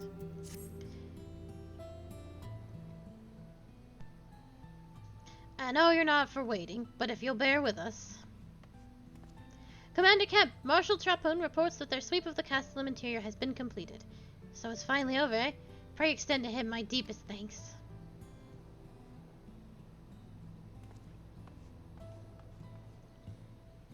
It's official then. Castrum Valdania is well and truly ours. Mayhap this calls for... Wait, where is Mhigo?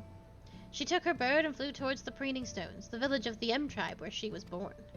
I doubt that the Imperials who fled Valdania have a mind to give them trouble on their way back east, but she was nevertheless worried, so I gave her leave to go and see that her people were safe. Though I pray you are right, 'twould be best if Mhigo were not alone if she should encounter the enemy. Agreed! Let's all go to the Peering Stones and make sure that everything is alright. If that is your wish, then I have no objection. Just let the guard know when you wish to cross.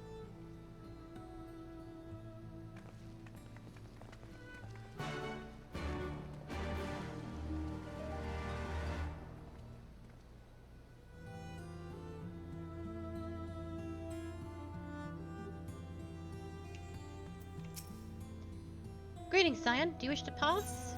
Yes.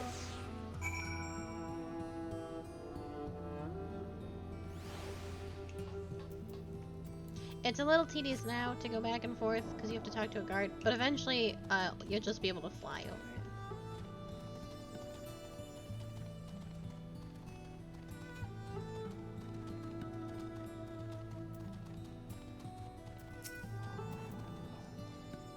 Did you say you were for the Peering Stones? In that case, maybe Marshal Troppin and I should join you. We spied a suspicious pair earlier, a Hure and a Lalafell by the looks of them, but they fled when they realized they'd been spotted. If they're Imperials, then we can't have them stirring up trouble.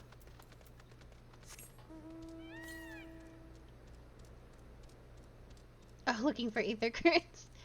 Always. I heard your little I compass. must fly. I heard your little compass.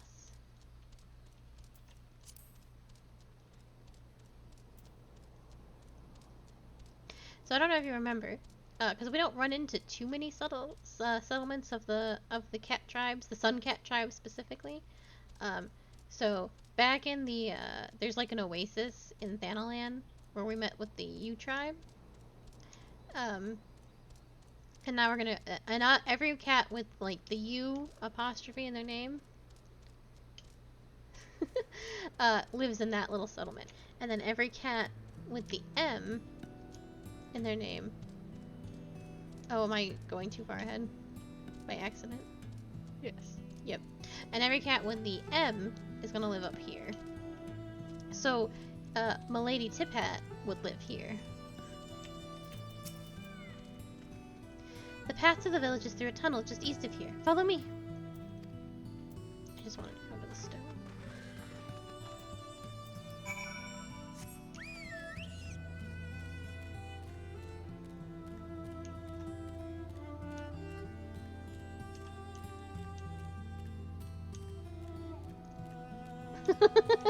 It's true. I did not mean to imply otherwise.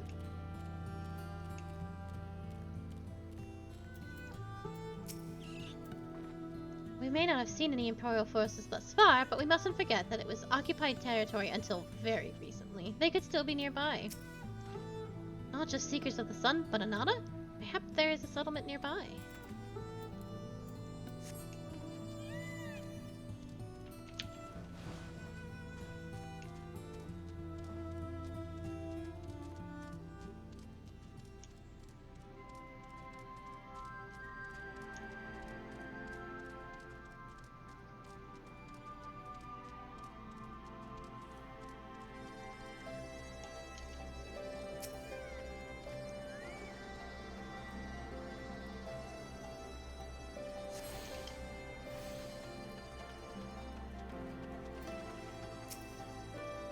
Well, what do you think?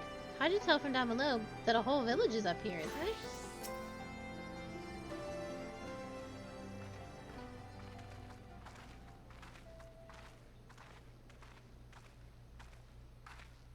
Ah, you've come.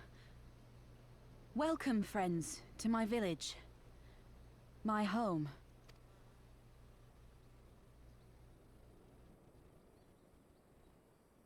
How fare your people?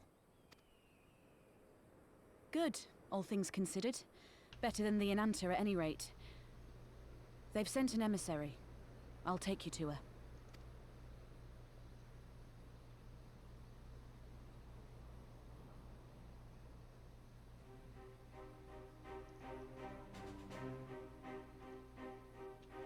We're here to help. Will you tell us what happened? Aye. It began with a quarrel between the Imperials and the Kaliana. The Kaliana are another Enanta tribe.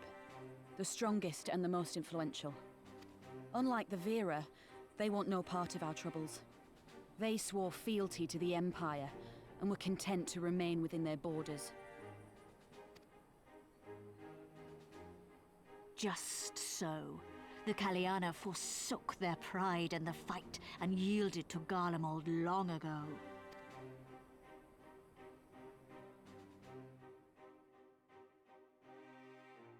But then a new commander was sent to hold the Black Bridge.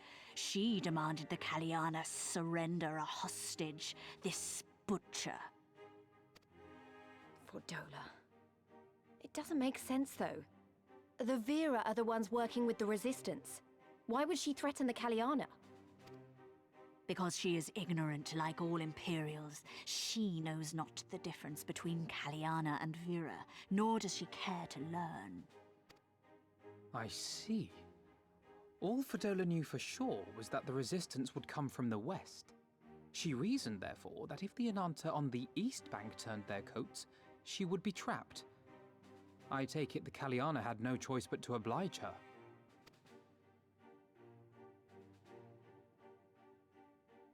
No, they did not.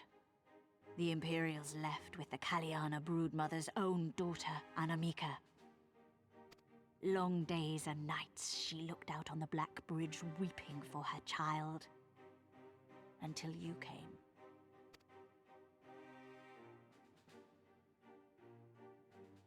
The broodmother knew at once which way the winds would blow. She and her warriors met with the fleeing Imperials in the road and demanded that her daughter be returned.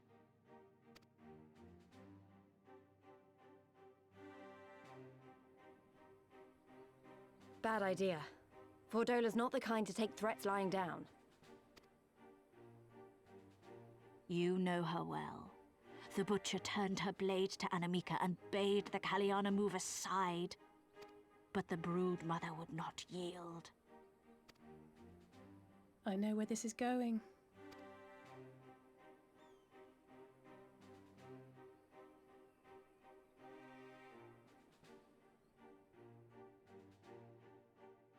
The Kaliana surrounded the Imperials, one of whom, whether out of fear or stupidity, cut the child down. There was naught that could be done. What madness.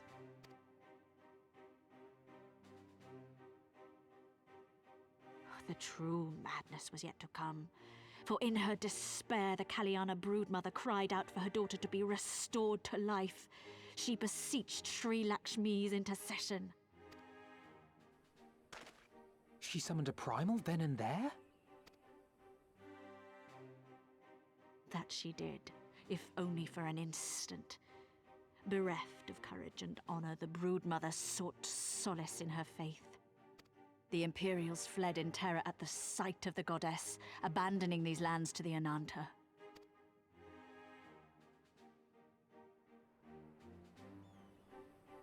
Now the Kaliana bid us make pilgrimage to pay proper respects. Yet though we Vera revere Sri Lakshmi as the holiest of the holy, we will not prostrate ourselves before her. And so you turn to us? Aye. All who have fought with the Resistance have heard tell of the warrior, the Icon Slayer.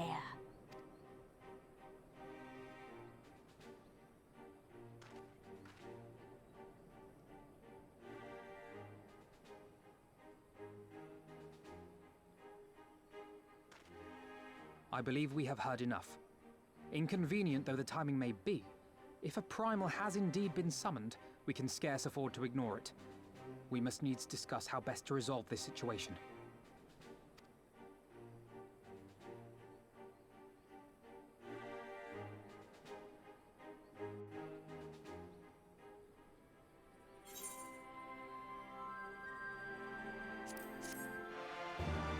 I would say that one thing Stormblood fails to do, rather worse than the other ones, the other expansions, is it fails to really, like, note the passing of time. Because they just told the story, right? And they were like, for us, it feels like we just did this, and we just took a small trip to the M Tribe's lair. But the story she just told is that over the past couple of weeks, since we took the bridge, this whole situation happened. So, yeah, she was like, oh, for days and nights that this woman cried. So, at least a week since we have taken the bridge. And so, like, it's weird. She's like, oh, and then this whole situation happened while we were walking here. I didn't do expansion Stormblood on content, but what would normally probably happen, because what are we, or was this, let me talk to Elfina real quick. No, we're still 67. Time feels like it passes more heavily when you're trying to reach level caps and whatnot, which we might actually hit in Stormblood, maybe. So then you have to spend time, like, doing fates and side quests and whatnot. So when you do the side quest, it feels like time actually has passed. But when you're just cruising through the main story, and they're like, yeah, and then 2 weeks have passed by since you walked these 5 feet, it's like, oh. Okay.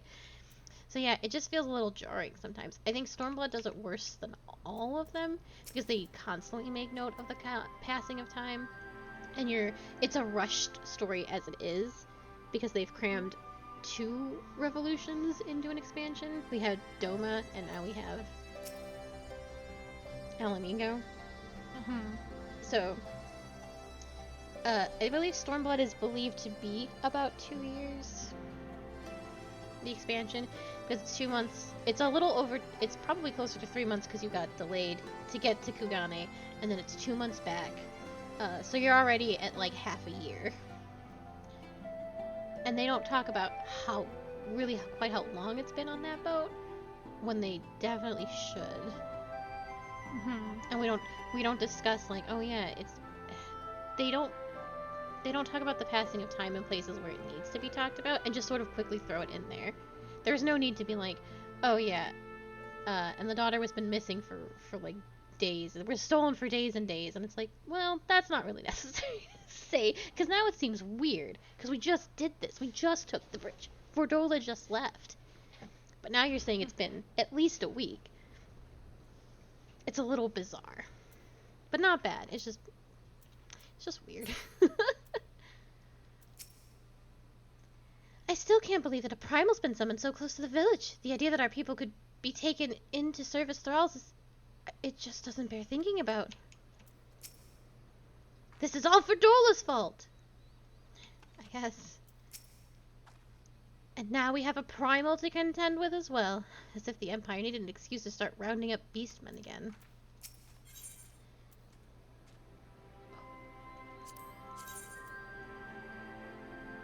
Oh, this is cute. Wait. I'm wearing the wrong things, I think. Oh, there we go. Well, that's not bad. I'll wear this little brown outfit with my purple shoes. Alphino has heard this story too many times before. At the risk of sounding hopelessly naive, there may yet be a way to avoid a violent confrontation. In the past, I fear I've been rather too willing to accept that we have no other recourse than to risk our lives, or rather your life, to address these threats. If the primals we have faced thus far have demonstrated a variety of temperaments and objectives, Ravana may delight in battle, but Ramu would sooner keep to the forests with his children. Ere we decide to challenge Siri Lakshmi, it would seem wise to learn more of her nature from those who summoned her unto this world. If that is your will, then so be it. To the north you will find our village. Sarisha shall unfold all. We shall leave at once. Mhigo, can you inform our comrades at the bridge of what happened? Of course. Be safe, my friends. Have we touched the rock here? We need to do that. I mean, I touched the rock. Oh, you touched the rock. You also touched the rock. I did also touch the rock, actually. Okay.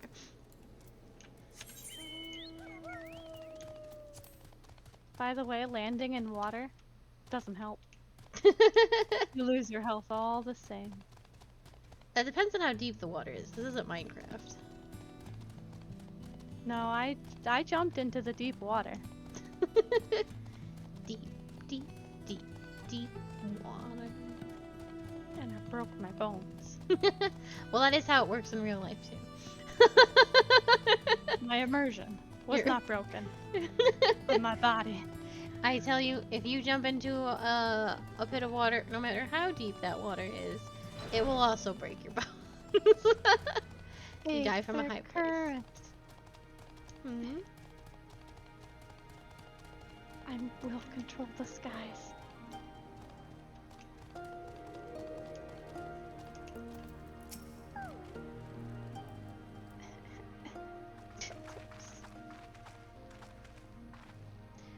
We do not often receive guests. What is the purpose of your visit? Greetings and well met. We are Scions of the Seventh Dawn, and we come seeking Sarisha of the Vira. You are she, are you not? You have petitioned us for aid and succor, and we intend to provide them, but we would first learn more of Siri Lakshmi, that we might better understand the nature of the threat she poses to you. A simple request, and one which I will gladly oblige. In the beginning was Siri Lakshmi. We were created in her image, daughters blessed with her beauty. Her breath became ours, her serenity our solace. There is naught she would not give. 'Twas the Kayana, Broodmother's desire to bring about her daughter's resurrection, which first called Siri Lakshmi from the Aether. That being the case, I rather doubt the goddess will be spoiling for a fight. That would depend. The primal's motives will have been colored by the summoner's state of mind, namely, that of a grieving mother who had just bore witness to her daughter's murder. Though she apparently craved a miracle, she may also have harbored thoughts of vengeance. Moreover, the Kalyana's conception of Siri Lakshmi may differ from that of the Vira. This is true. The Vira and the Kalyana do indeed regard the Lady of Bliss in different ways. To the Vira, Siri Lakshmi embodies freedom. She would not suffer her daughters to be bound to another's will, and so we stand with the resistance against the Empire and give our lives for the cause.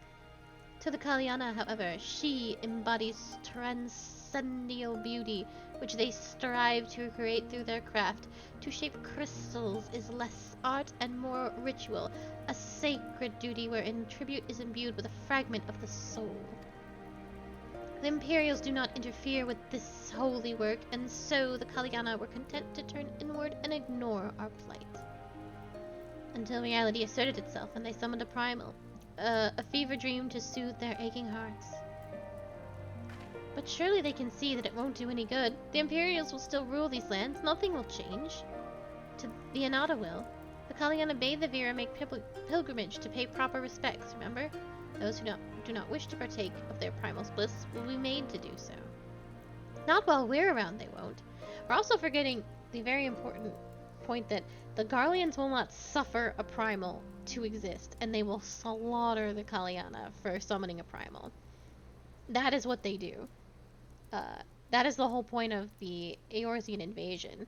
That if you do not summon primals, we will make sure that there is no one left to summon the primals. They have a great desire to slaughter the beast tribes. Genocide is sort of, at least for the beast tribes, what they strive to do. Because they are seen as quite the lesser. Eorzeans can be tamed in their eyes and made to see reason. It's not like Eorzeans are summoning primals, but the beast tribes are another matter altogether. He will kill all the snakes. Though our beliefs are not the same, we are still kin to the Kalyana. Will you help them to see reason?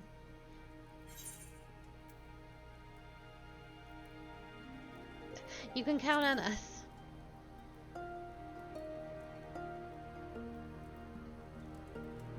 Then we shall, for without you, we may be powerless to stop them. If we do not act quickly, more lives will be lost, more families torn apart, more children made to suffer. Then it's settled. We're going to find that primal and put an end to this. My sister Varja will guide you to the Danjin Quap, and I shall pray for your success.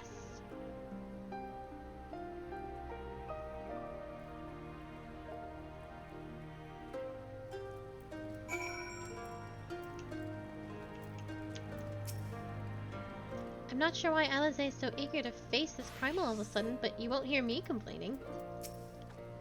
We need to go. I won't be late again, not like in Limsa. I am reminded of the tragedy we bore witness to beneath Orgomoro, when poor Gabu cried out in despair and rage, and Titan came forth in answer. Well met, scions. I am Varja, she who shines bright and unbroken. I stand ready. We leave upon your command.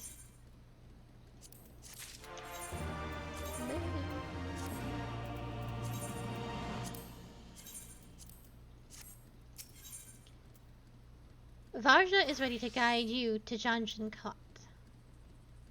Oh, earrings. You are ready? You look ready. Dungeon Cut, where you will find the Kalyana's crystals and Sri Lakshmi. Follow me.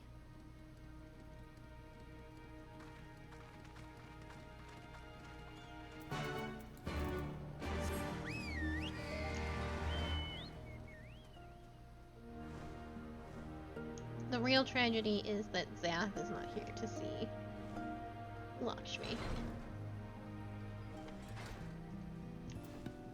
It would be imp time.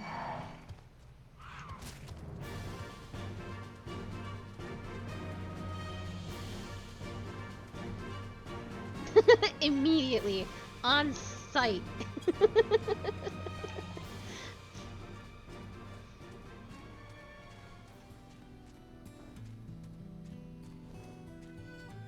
And no one could blame him.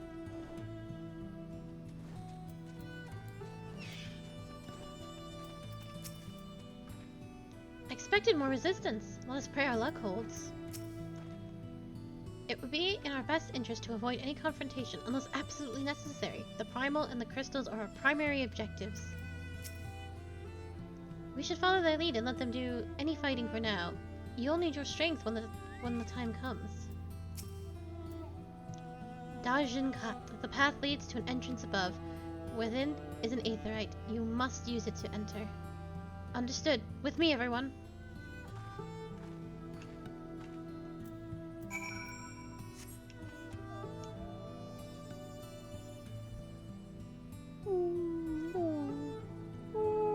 Oh, okay.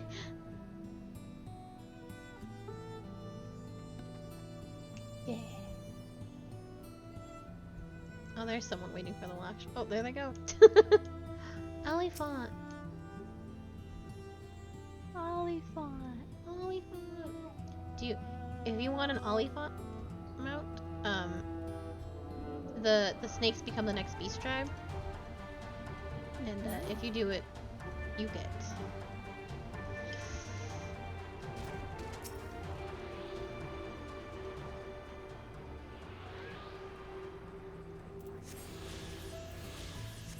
And now I have to walk. Oh! Not today. It was just lucky, because it's random every time. Mm-hmm. That's why I started saying now I have to walk.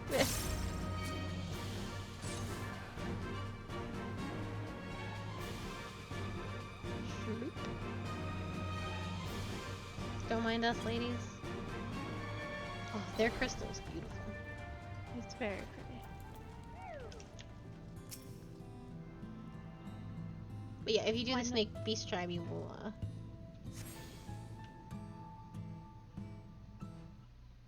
it would just happen. It would.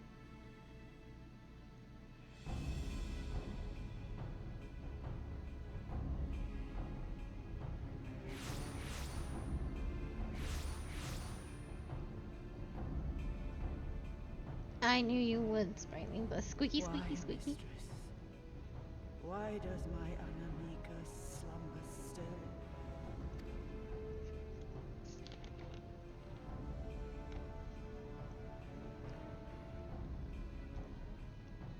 Look thee on her face, supplicant. Thy prayer hath been answered. Flesh sundered hath been made whole. Blood spilt runneth through her veins. Breath stolen filleth her breast. But she hears not her mother's words, nor sees her mother's face. She's silent and empty. Only the vessel may be remade, not so the flame which flickered within. Her soul hath been scattered to the four winds.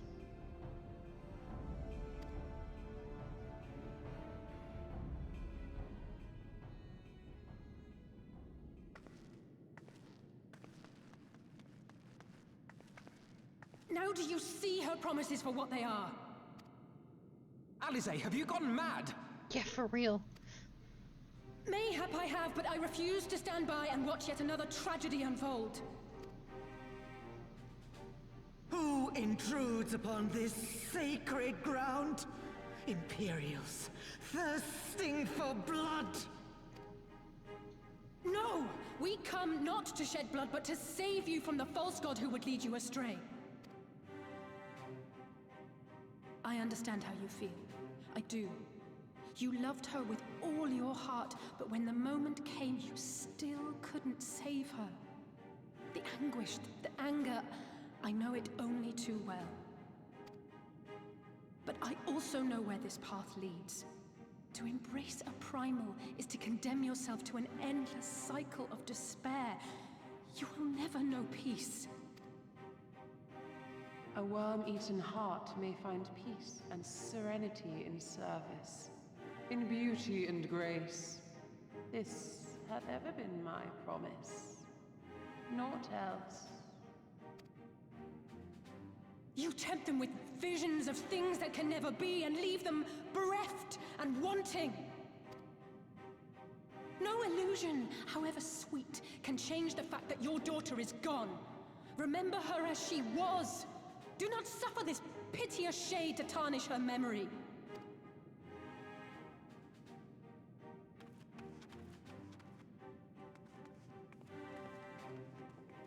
For every prayer that primal answers, it'll demand payment in kind. Do you have any idea how many more Ananta will die to feed its hunger for crystals? They would have thee suffer man's spite and live in fear. Far better to dwell in my beauteous dream than endure so ugly a reality. She's wrong! We hate the Empire as much as you, if you just listen! Poor misguided children. I would spare you the torments of this cruel and misshapen world. Come, bask in my radiance. Let it fill your hearts and free you from your burdens.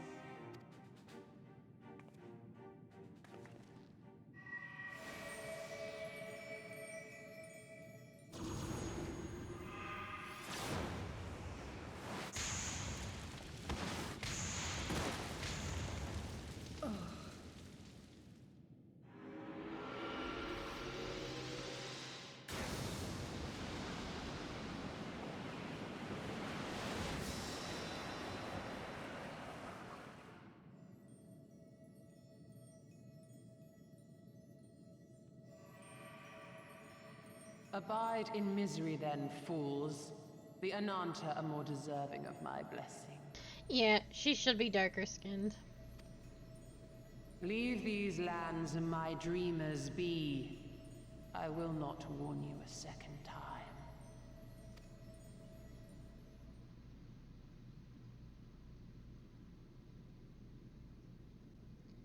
I do believe she's a sneaky snake. You just can't see her tail under her. She's floating. With all her cloth. Because she does the hiss thing. She's also, you can see her, like, hip that's got the blue sort of scale thing going. So, I think her tail's like this blue crystalline thing, but you never see it because she's got the drapes. Ugh, is there really no way we can fight alongside you without being turned into one of her dreamers? I knew things were not going to end well the moment she stepped out of hiding. know it was stupid and foolish, but I had to try, Akali. I had to. I had to try, and I failed, so you have to fight, and there is no other way. Never stop trying, Alize. It means a lot to hear you say that. It does. But it doesn't make it any easier to have to ask you to face that thing. We can but do that which is within our power. Lise, Elvino, and I will go and seize their crystal stores. This will not happen again. And you, when it is finished, we will be waiting for you.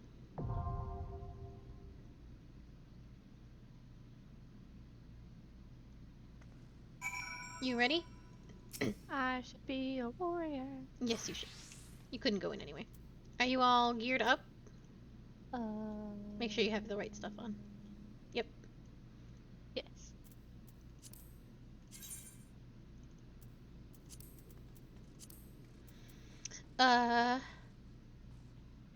If you end up main tanking, do not pull her to the edge.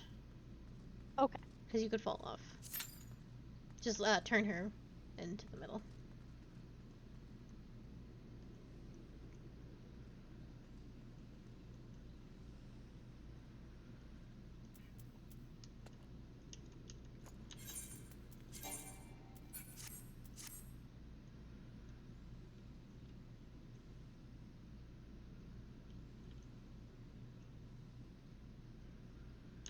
I think I have everything's glamored over.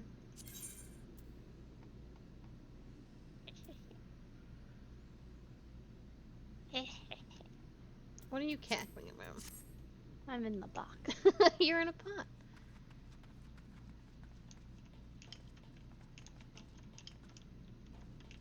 Ugh.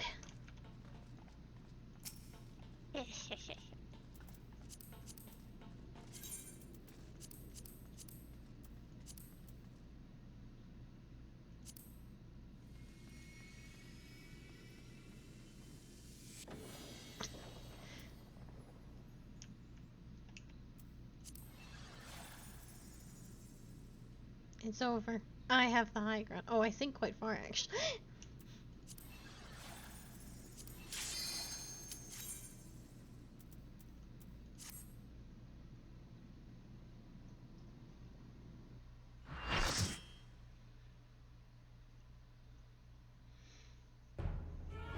So, this is the first fight you have that's gonna have a special action button. It might be in the way. But hopefully they put it in the middle of your screen.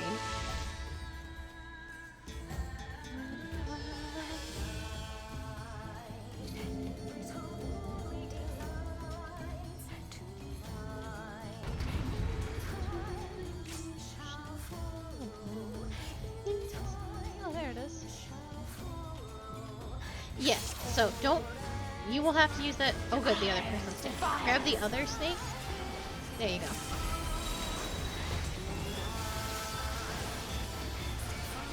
Open your heart to me. Oh no, we don't have to.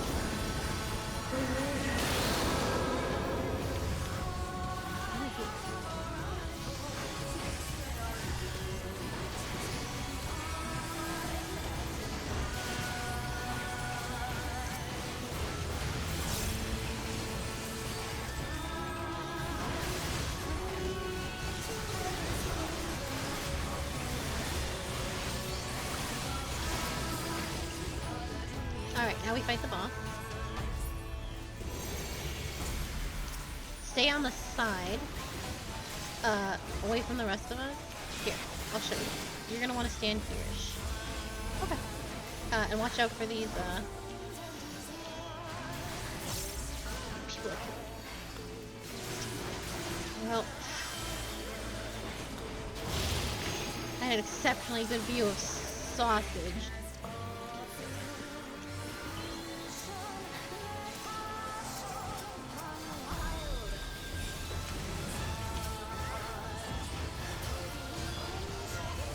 And then things are really hard to see on the floor, and people love moving around.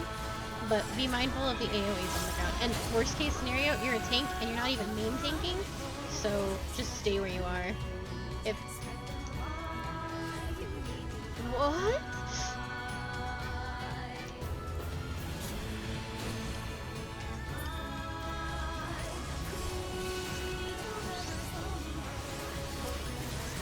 Our bard AFK. Love it. So these balls are what you would do to restore your weary souls in my bosom. We're gonna want to cast our Vril. I probably should have grabbed it. Yeah, cast it.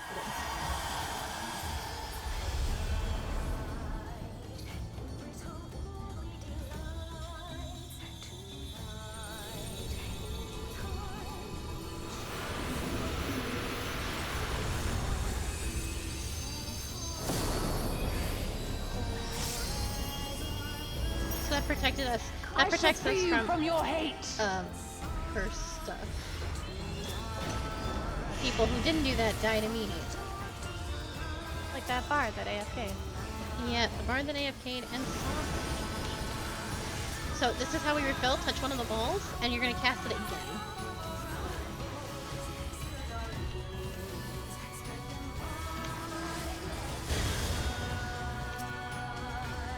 Oh my god, I can't do this all by myself!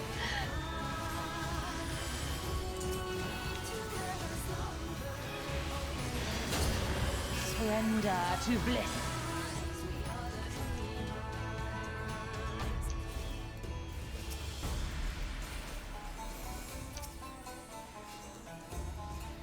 Good job, Carly Q. You and the other tank are Do the not only your people I souls can weigh heavy? You're about to get beamed. Stay out of the blood, but stay away from everybody else. There you go. Good job. I did it. That's why I told you to stand to the side.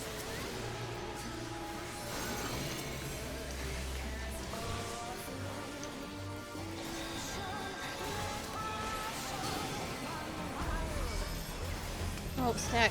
Please, please. Oh, stack? Yeah, I have the stack marker. I'm going. Well, where are you? I died. Oh. So if I took the lines and the at, we would have all beefed it.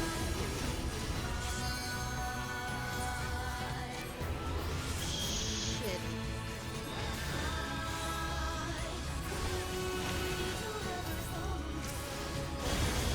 Your souls are stained.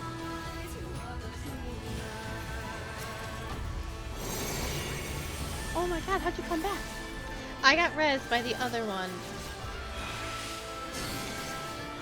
I'm not dead! I'm not dead! What are you doing? What's happening? They all chose to die because they said healers were down. Don't die. There was nothing to be done. I shall free you from your hate. Holy shit. Amazing. Why did you tell me everyone? Why? I was up. Defilers.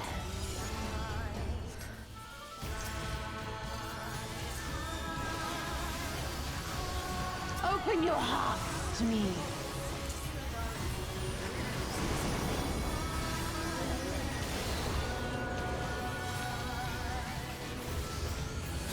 Never mind. I can't trust anybody but you. Oh, was it the tank that did that? Yeah.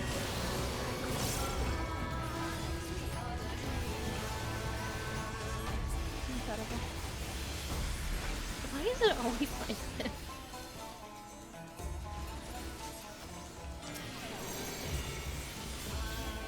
Because we can't have good things.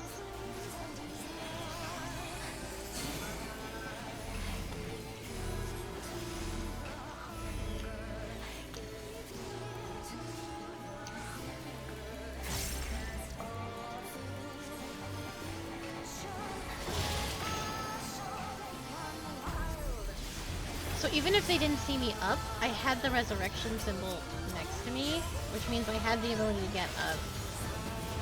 Oh, it's so frustrating.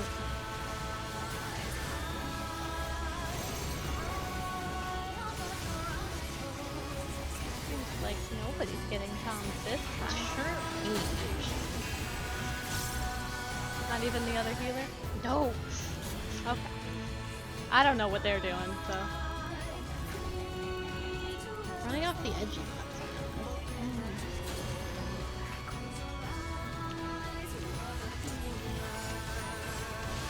I don't really pay attention to what other people are doing. That's probably for the best. I'm like, it's not Rest my your weary problem. souls in my bosom. Stand in the bubble.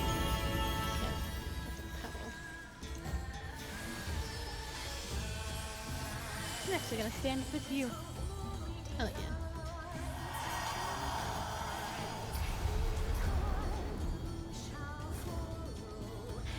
Between the bard AFK in the middle of the fight, Kate telling everybody to jump off the edge and all that. It's been a lot. It's been a lot for me. Is the bard still AFK? I shall free you from your hate.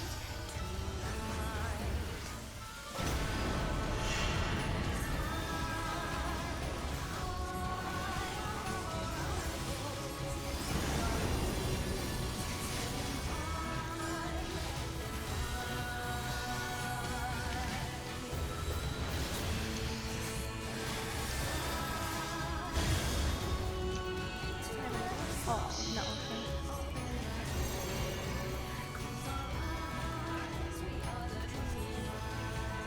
Yeah, this AFK bard can just manage them. Surrender to bliss.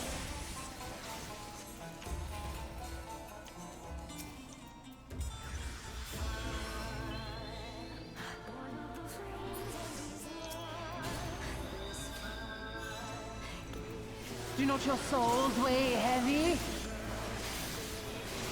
There you go. Be careful not to fall off the edge. Nicely done.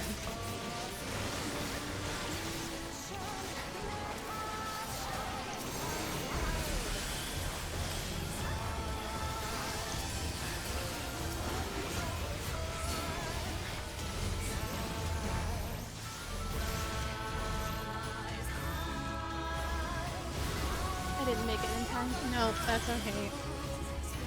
That's it. I didn't beat it this time.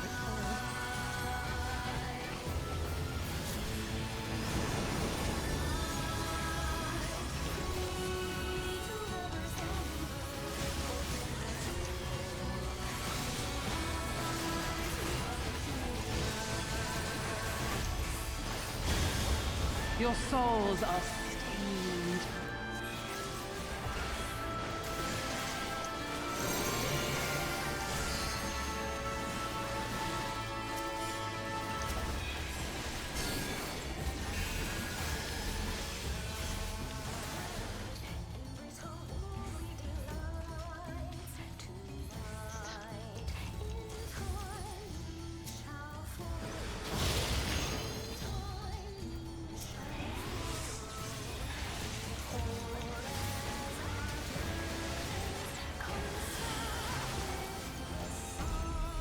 I shall free you from your hate. Doubtful. She said, I will free you from your hate, so I said doubtful. Yeah, right. I'm very indie. I love this fight. I was thinking and having a good time, and then everyone made me indie.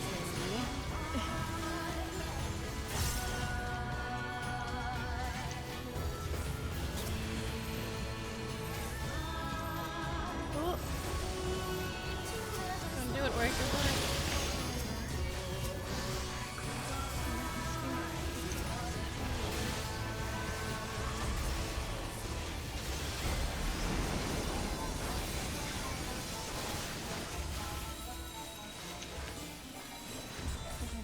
You stuck it. Don't forget to hit arrow. Woo! You had time, but I was worried about it. People took it from me. You have time if you miss it to grab it again. It's not a life or death situation. Well, it is, but if you miss it, if you don't have one,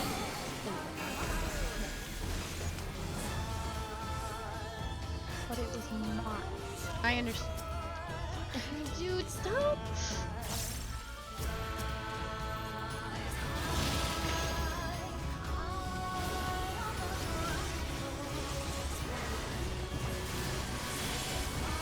Surrender to bliss.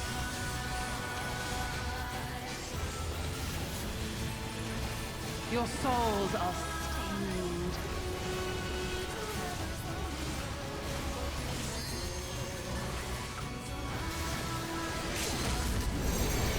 No scholar dots either. I don't know if they haven't been on the whole time, but...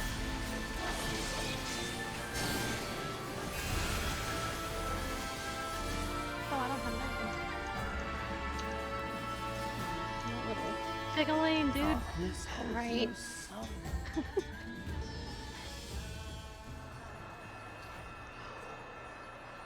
Anyways, that was Lakshmi. Did you enjoy that? Did you enjoy what happened there? Really cute.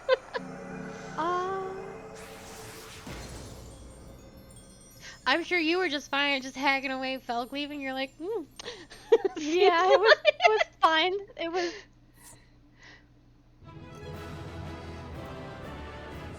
I feel like the tank owes me a huge fucking apology. And here we go. I'm leaving. I'm done with all of this. One No com. one gets comms. Just the one com, actually. Damn. You did it again. I hear you saved them. angrily opening I just your wish I could have been more bottle. help.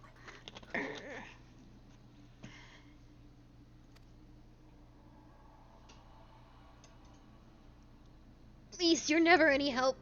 Now's not the time. So, And you never it will looks be. like the Ananta did have a mountain of crystals after all. Like every other tribe. Gods were all such slaves to our weaknesses.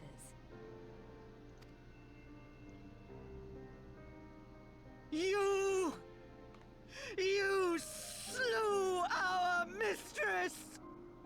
She was our hope, our salvation! Is there no end to your cruelty? Listen to me, please. I know that you're only trying to protect yourselves because you feel frightened and alone. But that's how we all feel. Don't you see? If we could just turn to each other for help instead of the gods, I'm sure we could find a way to live in peace. Your crystals are important to you, aren't they? Reflections of your souls, right? Well, you shouldn't have to sacrifice something so precious to a primal. Who are you to question our choice? You who fight without fear? We wish only to live in peace. And if this be the price we must pay, then so be it! I know there's nothing I can say to convince you. But I hope that one day you look back and see we only ever wanted the same thing. Begone, damn you! Spare me your hollow words, and leave me to mourn.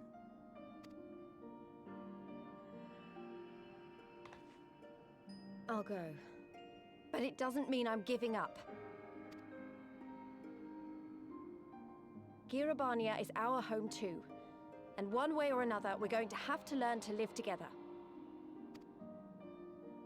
Come on. Alphino and Alize are waiting.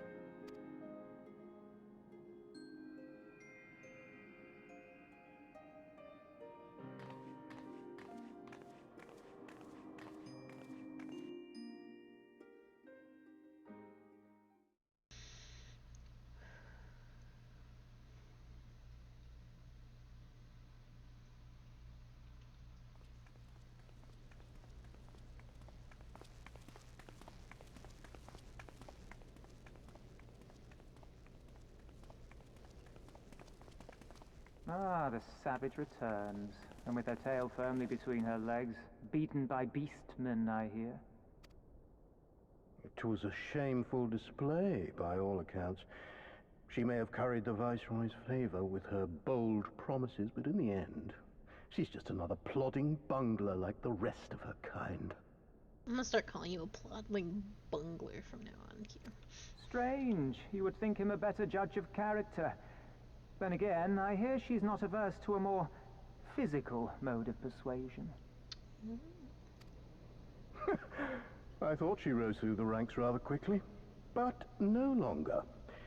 If only she had been content with her lot, she might have lived to see the morrow.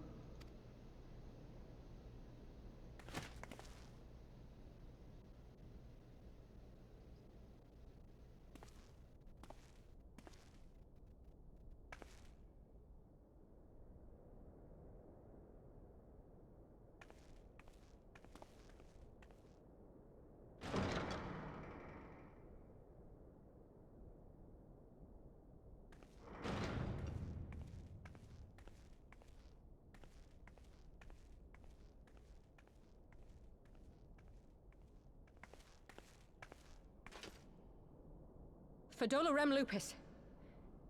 Commander of the Cranial Lupi, reporting as ordered.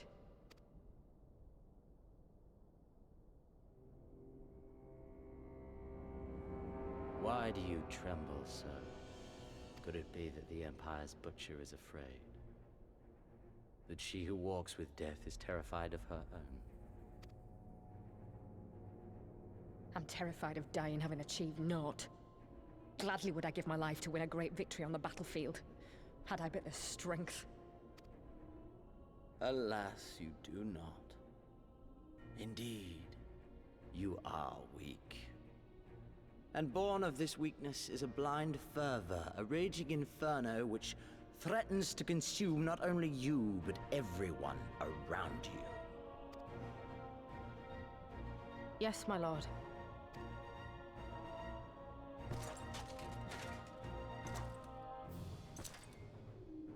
You were defeated by the Resistance on several occasions.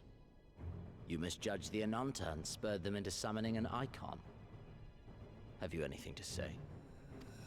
My bad. I do not, my lord. My failures are my own. Whoopsie. I am prepared to accept your A little judgment. bit of an oopsie whoopsie.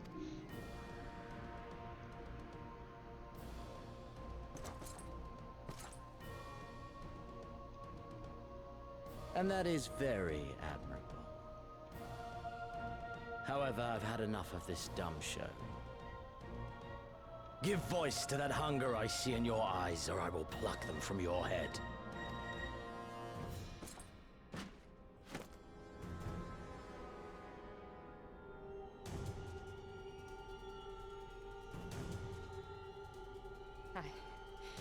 I want...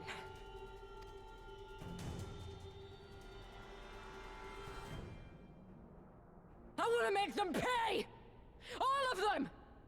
Everyone who ever mocked or looked down on me! I want the power to make them pay!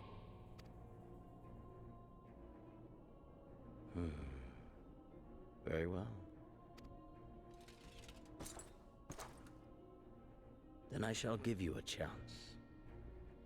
A chance to transcend your mortal limits. Assuming, that is, you are prepared to wager your life for such power. Transcend, my lord. I came here prepared to die. Tell me what I must do.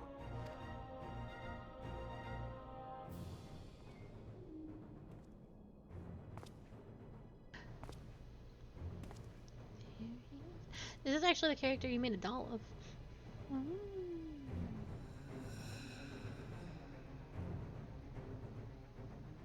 A little scientist boy.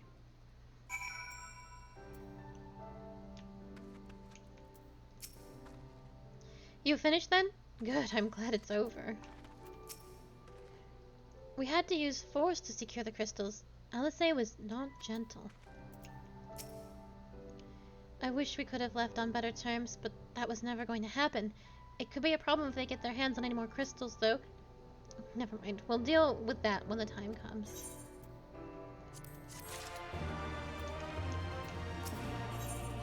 Thanks to you, Varja and her people need no longer live in fear.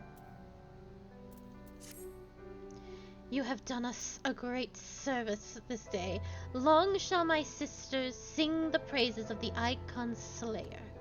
Let us spare word to them of Sri Lakshmi's passing. Come, friends, to Viranila.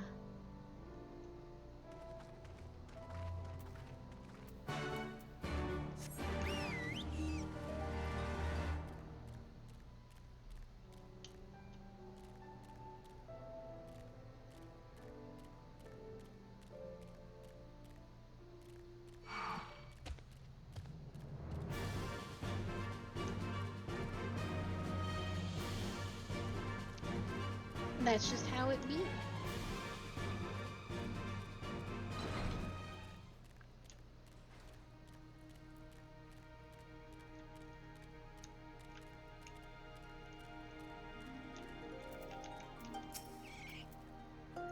I just hope we won't have to deal with any more primals before we march on to Mhigo. If only I had your power, the things I would do. Had the Kalyana's beliefs been closer to those of the Vera, this crisis would surely have been avoided. 'Twas your victory. 'Tis only meet that you be the one to tell my sister.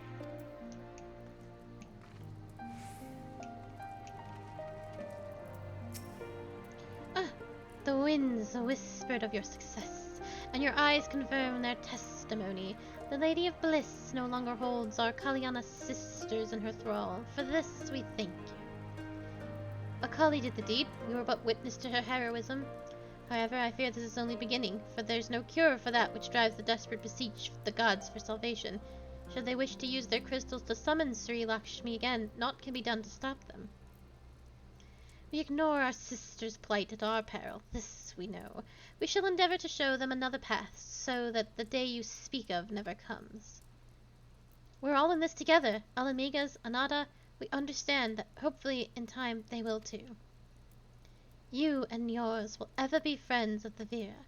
On that you have my word. We should be getting back to the Peering Stones. Thank you again, Sarisha, for everything.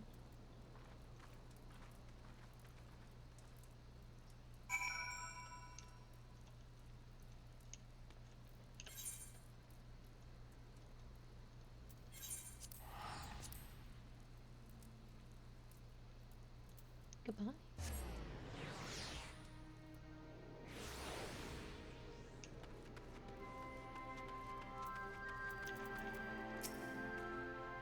We heard about the Primal. Excellent work. If you're looking for Arvald and his unit, they are currently investigating reports of suspicious activity in the area. The hero returns, together with her stalwart comrades in arms. Glad to hear you managed to deal with the Anata's Primal before it could cause us any more grief. Gods know we have enough to worry about.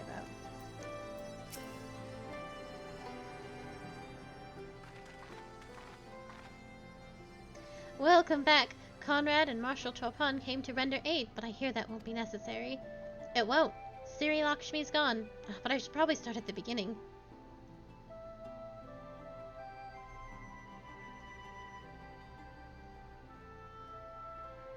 Incredible. I don't know what to say. If you hadn't been there to stop her, who knows where it would have ended. You've saved a lot of lives, Akali. Take pride in that. It must be said that this is something of an unprecedented situation. Previous summonings were, to my knowledge, planned well in advance by a tribe as a whole. Indeed, there are several aspects of this incident which bear further investigation. In any event, the Kalyana's supply of crystal must remain limited for the foreseeable future, and ambient aether levels closely observed. Understood. The Alliance will consult the Resistance and the Viera on how best to enforce said restrictions. Thank you, Vice Marshal. To other matters, then. What news of the Imperials? None, which itself is troubling. It seems as though the skulls and the remainder of the garrison have fully withdrawn into the peaks. We've seen neither hide nor hair of them since Maladania. Regardless of their reasons, our path is clear. Father has decided that it is time to advance east. Finally! He was also most empathetic that you be spared further duties for the present. You are to rest. It would not do for the Warrior of Light to collapse from exhaustion during the march. We may not be as strong or as quick as her, but we are soldiers nevertheless. We can deal with the Imperials. Aye, you've earned this respite, so enjoy it. And the same goes for you, Mhigo. You've been away from your family for too long. Don't deny it. As you say, sir, thank you. We'll make the most of our time here.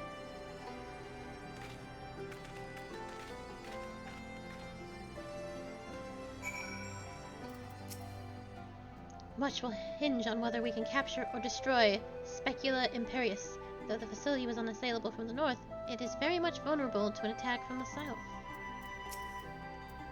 Mhigo used to tell me stories about her home, but somehow it didn't really register that we would be up this high. I know how you feel. I've never taken kindly to people telling me to rest. Looks like it's up to me and mine to give you a proper welcome. My mother prepared a special meal for this occasion, and I have it on good authority that hers is the finest cooking this side of Eldania.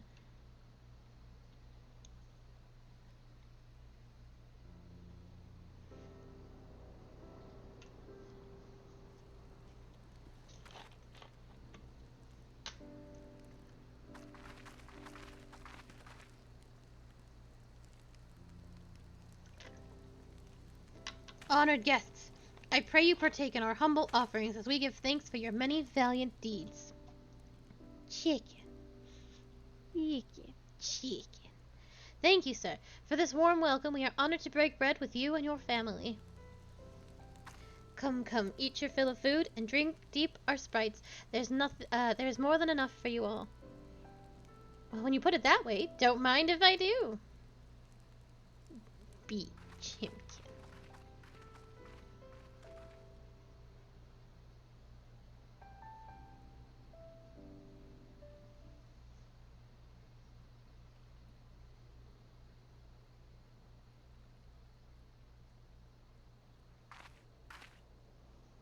She wasn't kidding when she said her mother could cook.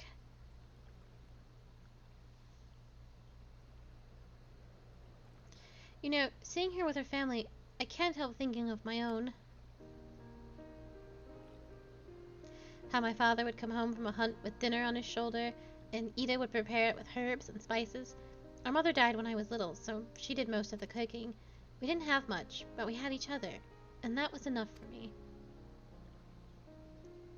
But they wouldn't let us have even that.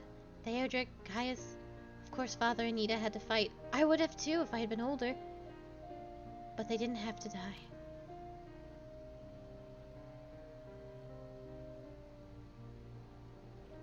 It never ends, does it?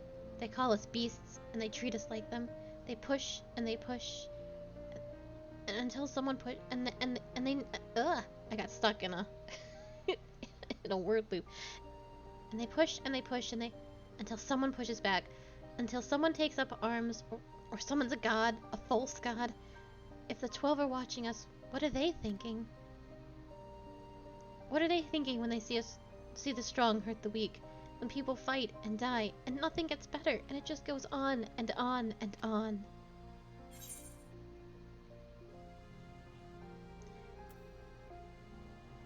You'd have to ask them.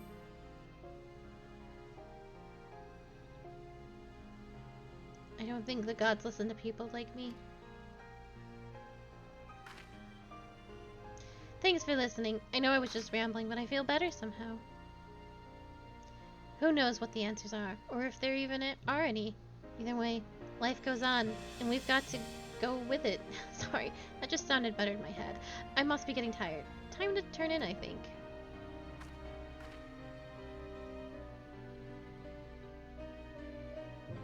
Tomorrow's another day, eh?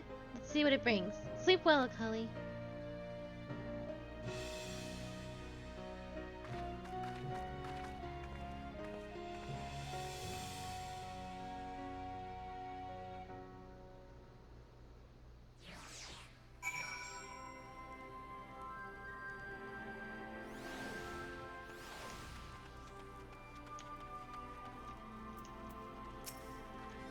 How long has it been since I last saw my father? Maybe Elfino and I should plan a trip to Sharlayan when all this is over, I mean. There is something to be said for a home-cooked meal, is there not? We must cherish these moments, fleeting as they are. The fight will always be there, waiting for us to return. Oh, I didn't mean to skip Lise. I don't know why I thought Mhigo had the quest. Whoopsie doodles. Okay. So, if your mother's food is so good, why are you such a terrible cook? Honestly, you've got to get her to teach you the basics while we're here. Because I've got other skills, need I remind you? I'm one of the finest hunters this tribe has ever seen. And speak for yourself, I don't remember you being a master culinarian. Alphina hopes that you are ready to rejoin the main host. I trust you are well rested and refreshed, yes? Then let us return to the front. The greater part of the Alliance forces should have advanced into the peaks by now, and I expect that we will pass many of our comrades on the road east. There is a checkpoint along the way, as I recall, and we need only to identify ourselves to the soldiers in order to pass.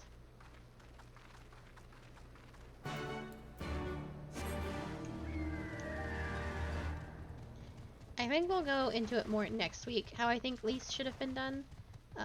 Because there's no, I think, trying to talk about it will just lead to spoiler land. But, and I feel bad, because I don't like shitting on strong female characters, but a strong female character doesn't mean anything if they're written so absurdly poorly.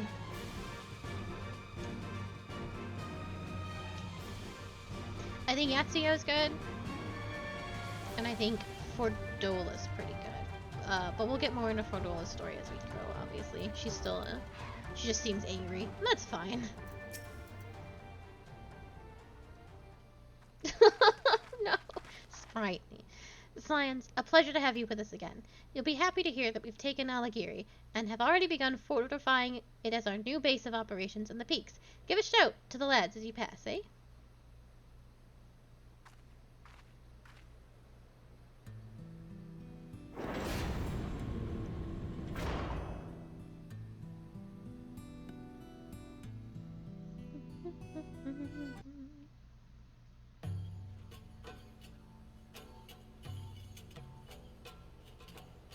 I was like, where's Q? I remember how they laughed. Running around trying to Alliance and fly. Resistance soldiers, eager for battle, trading jokes as we marched east towards the peaks.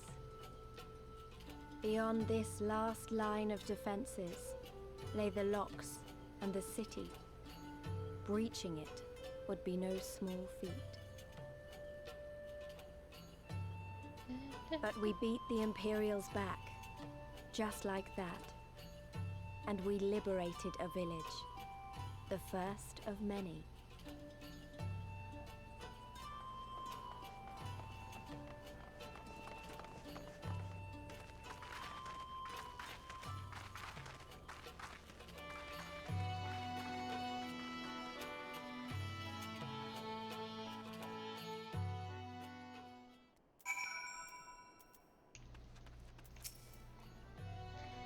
My village, the one we visited with Mifrid, is far to the north. There's no easy way to get to it from here, though.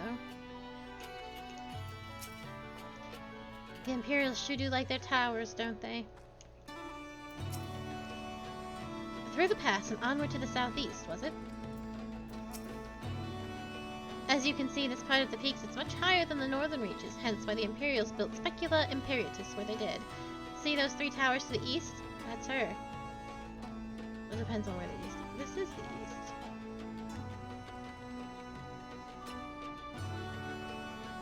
Oh, I see. See those three towers to the east? That's her. Sits right on the edge of a cliff, so attacking them from the north is a fool's errand. From the south, on the other hand, she's no different from any other Imperial installation. You see now why Villadonia was so important, eh? Right then, come along. They're waiting for us on Alighieri. We will get to Alighieri and finish this little tiny quest line, which actually happens right now. And then we will call it, and we will be right on time.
Aligiri was once a hub for trade and commerce, as I recall, hence the need for a large central square. Aligiri is famous for the giant crystal. Some say Ralgar himself put it there. The settlement is remarkably intact. I see little evidence of fighting.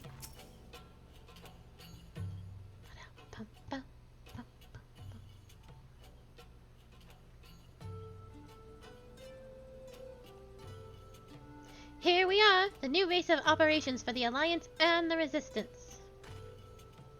Ah, there you are. Greetings, General. I see you've been quite busy in our absence. Less than you may imagine. The Imperials flooded our coming, and we took the village without a fight. Your timing is impeccable. We were about to discuss our strategy to seize Specula Imperatus. Though we are fresh from the road, we should be glad to attend. Good. Take a moment to gather yourselves and join us when you are ready.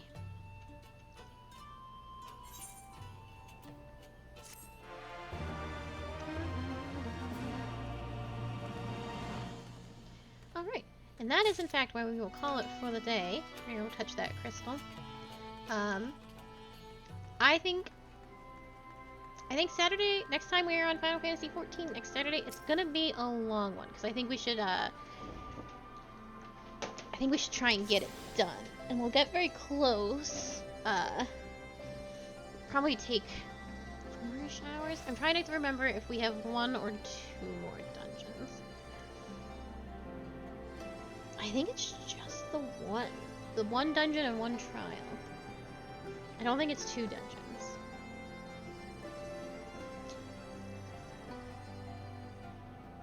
But it might be. I genuinely can't remember. But we'll get it done. So we'll complete the main part of the Stormblood story and then move on to the patches.